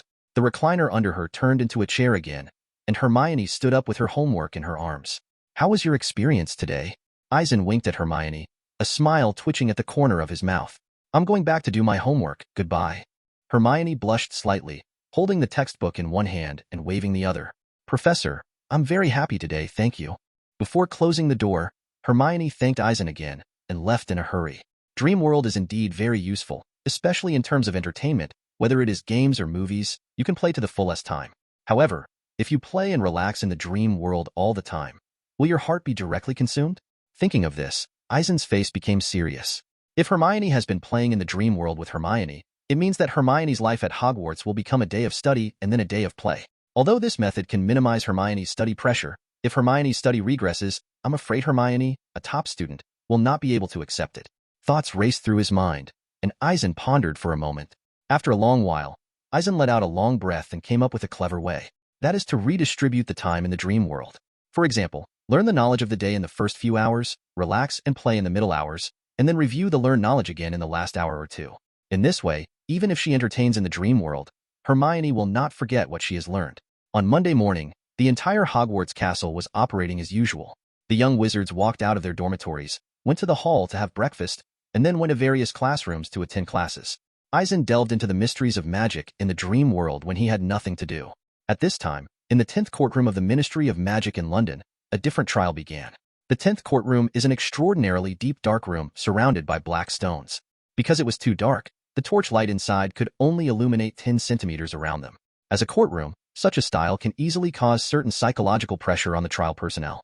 Apparently, the staff at the Ministry of Magic are very experienced in this. Chapter 33 Pettigrew Peter ends. Please subscribe. Rows of stools are placed on both sides of the courtroom, and the stools in the back row are raised high so that people who sit on them will not be blocked by people sitting in the front row.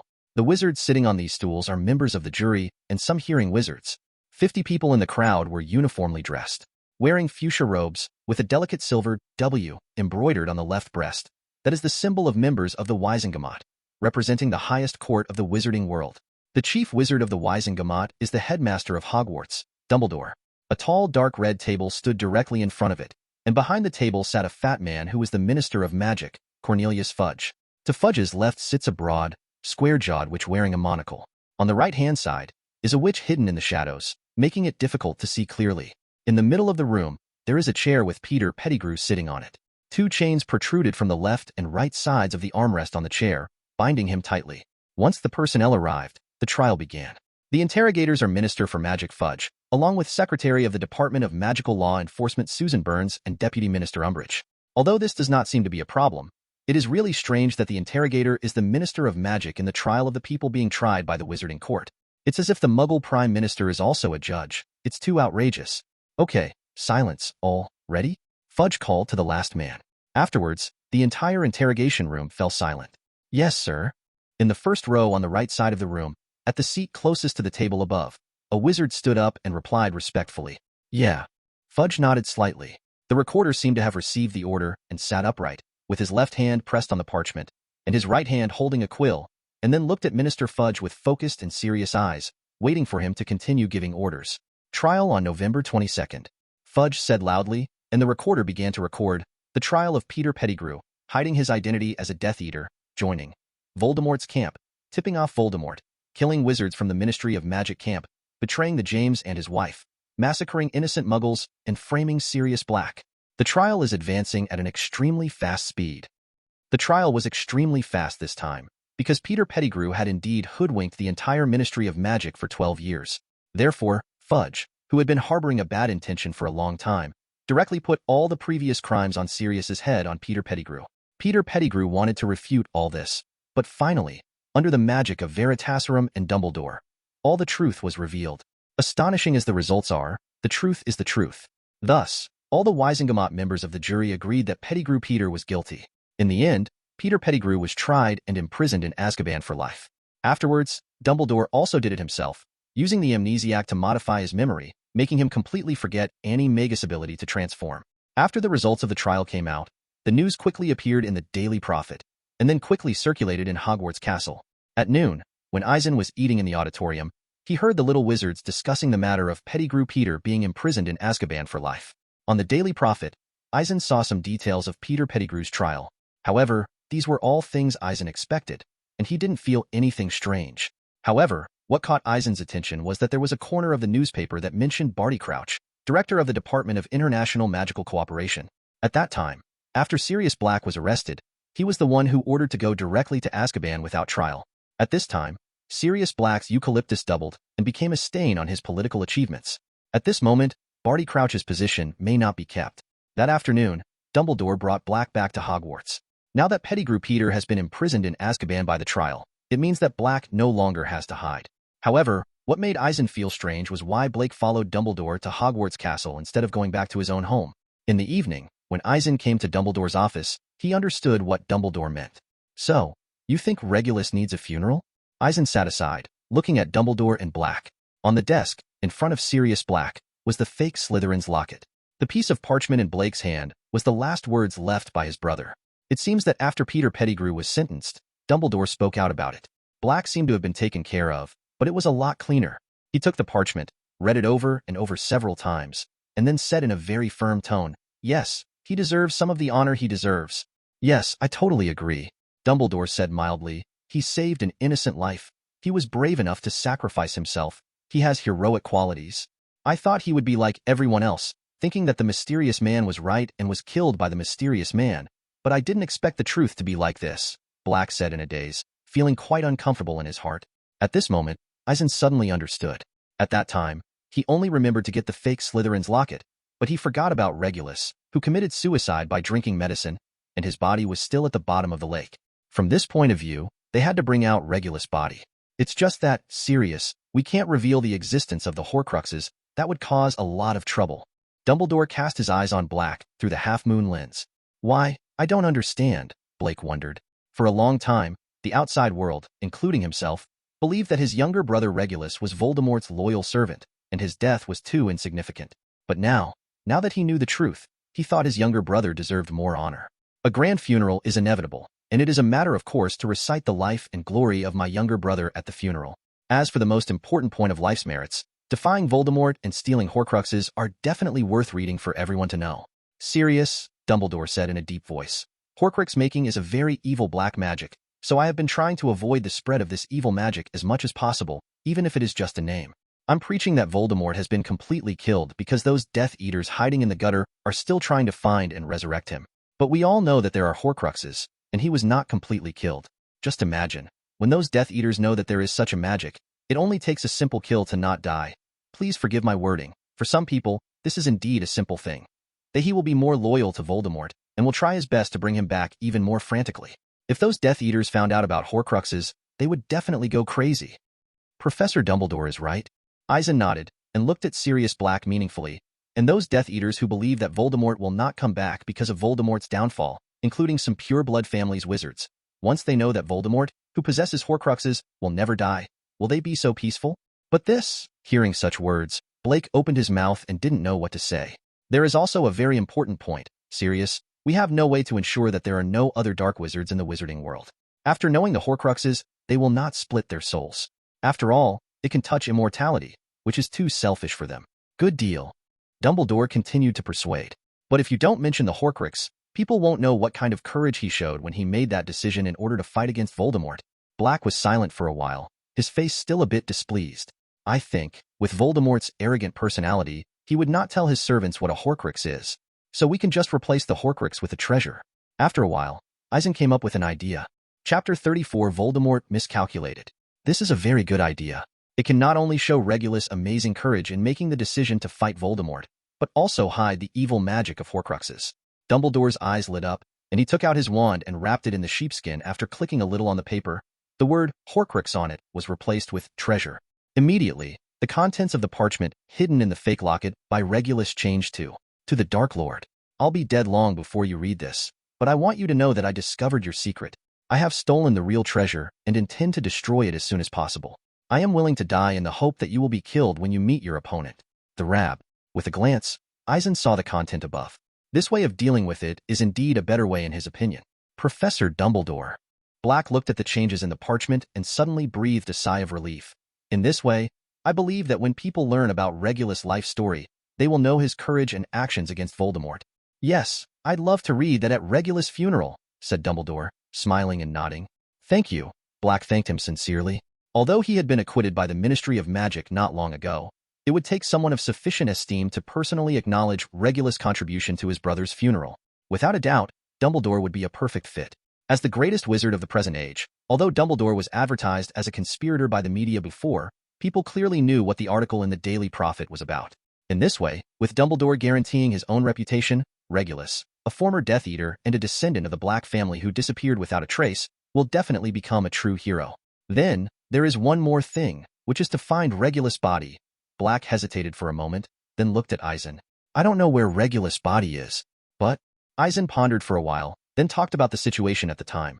When I got it, it was placed in a stone basin covered with poison in addition to drinking the poison.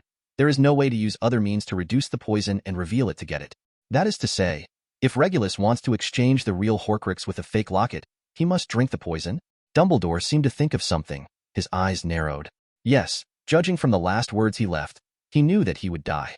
So I guess, he wrote the last words in advance and put them in a fake locket, and then drank the poison in the stone basin. The real Horcrux was taken from the bottom of the stone basin, and the fake locket was placed in it. So Regulus didn't escape? Dumbledore frowned. It's surrounded by a lake. Maybe Regulus fell into the lake after drinking the poison. Eisen nodded. In fact, that's pretty much the truth. However, deep in Eisen's memory, it seemed that creature, Regulus' house elf, was also there.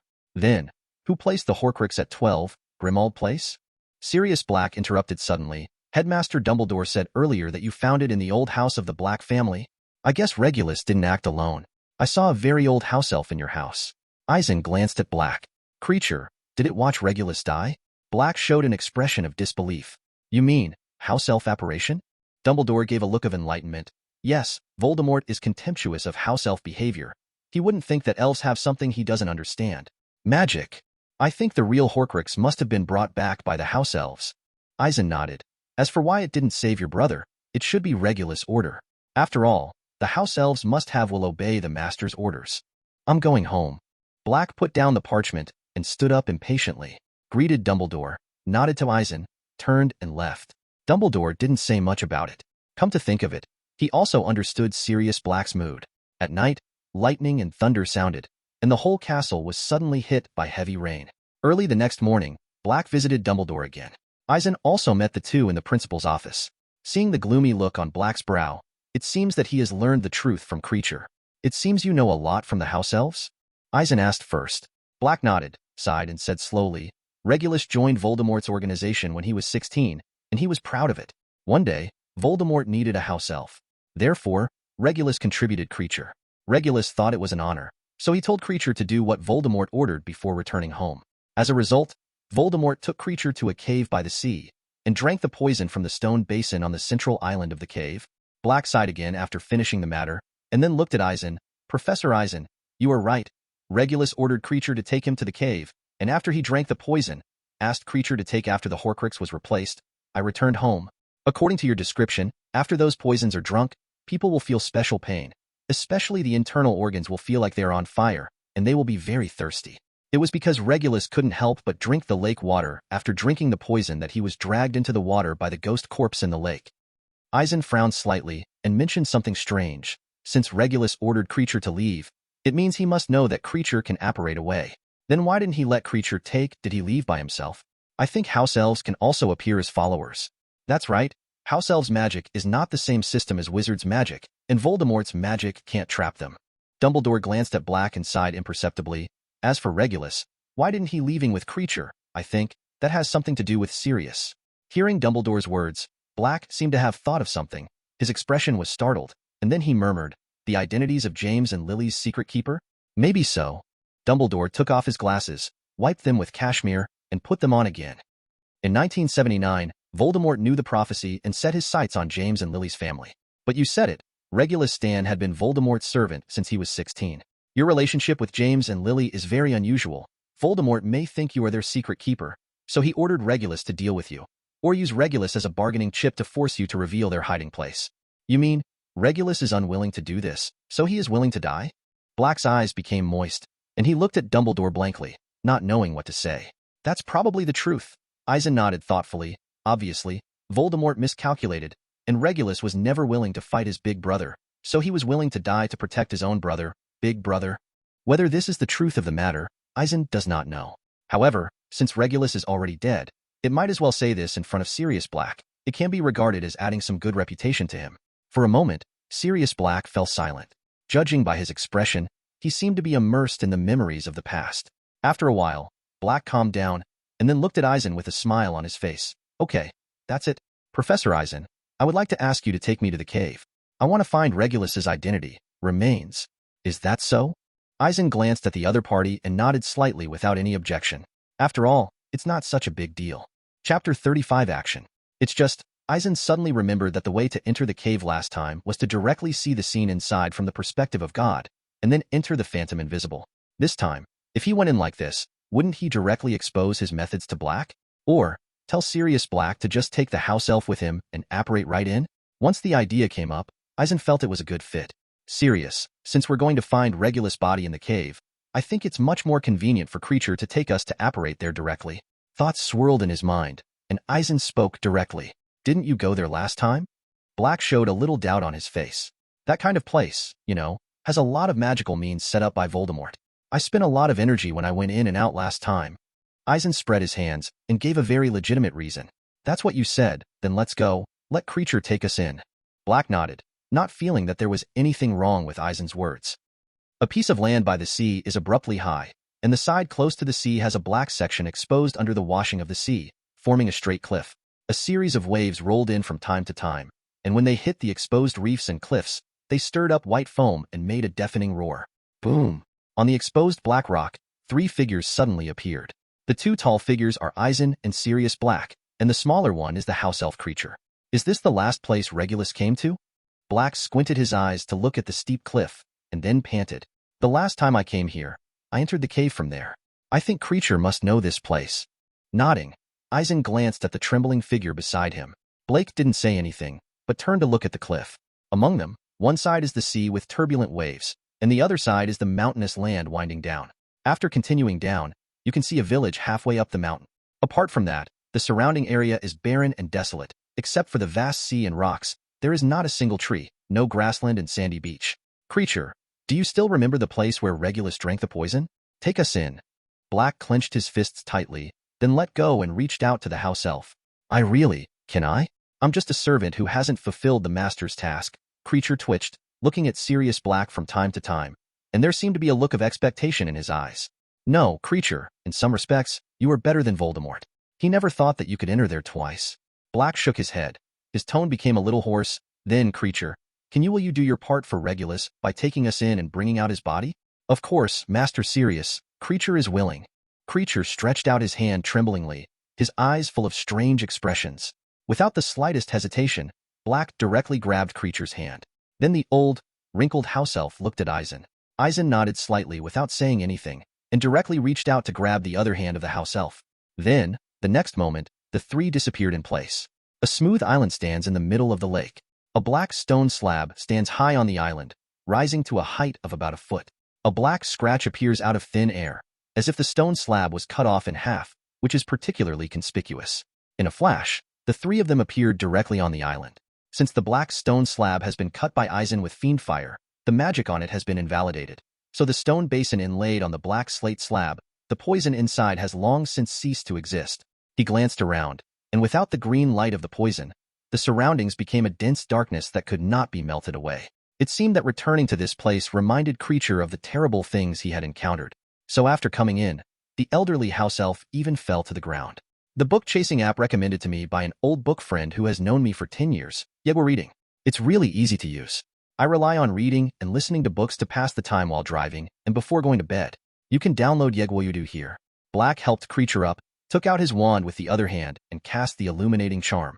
However, although Eisen destroyed the magic on the stone slab, the traces of magic left on the entire lake and the small island still allowed Black's magic to only illuminate a small area. This is Voldemort's heart? Black's half-face, hidden in the darkness, couldn't be seen clearly, but there was a hint of vengeance in his tone. Magic seems to be restricted? Yes, this is where Voldemort tried his best to hide, so he will use some means to limit the magic. Eisen looked at the little light on the tip of Black's wand and nodded. Immediately afterwards, soft rays of light bloomed from Creature's fingertips, and then the rays of light poured out and turned into a large ball of light, illuminating the entire space. It seems that Voldemort's magic can't restrain the house elves.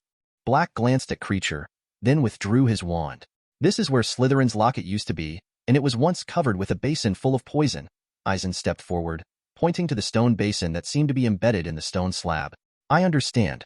Regulus drank the poison in the stone basin. Black stepped forward, looked at the empty stone basin above, and then couldn't help closing his eyes, as if he was thinking about the scene at that time.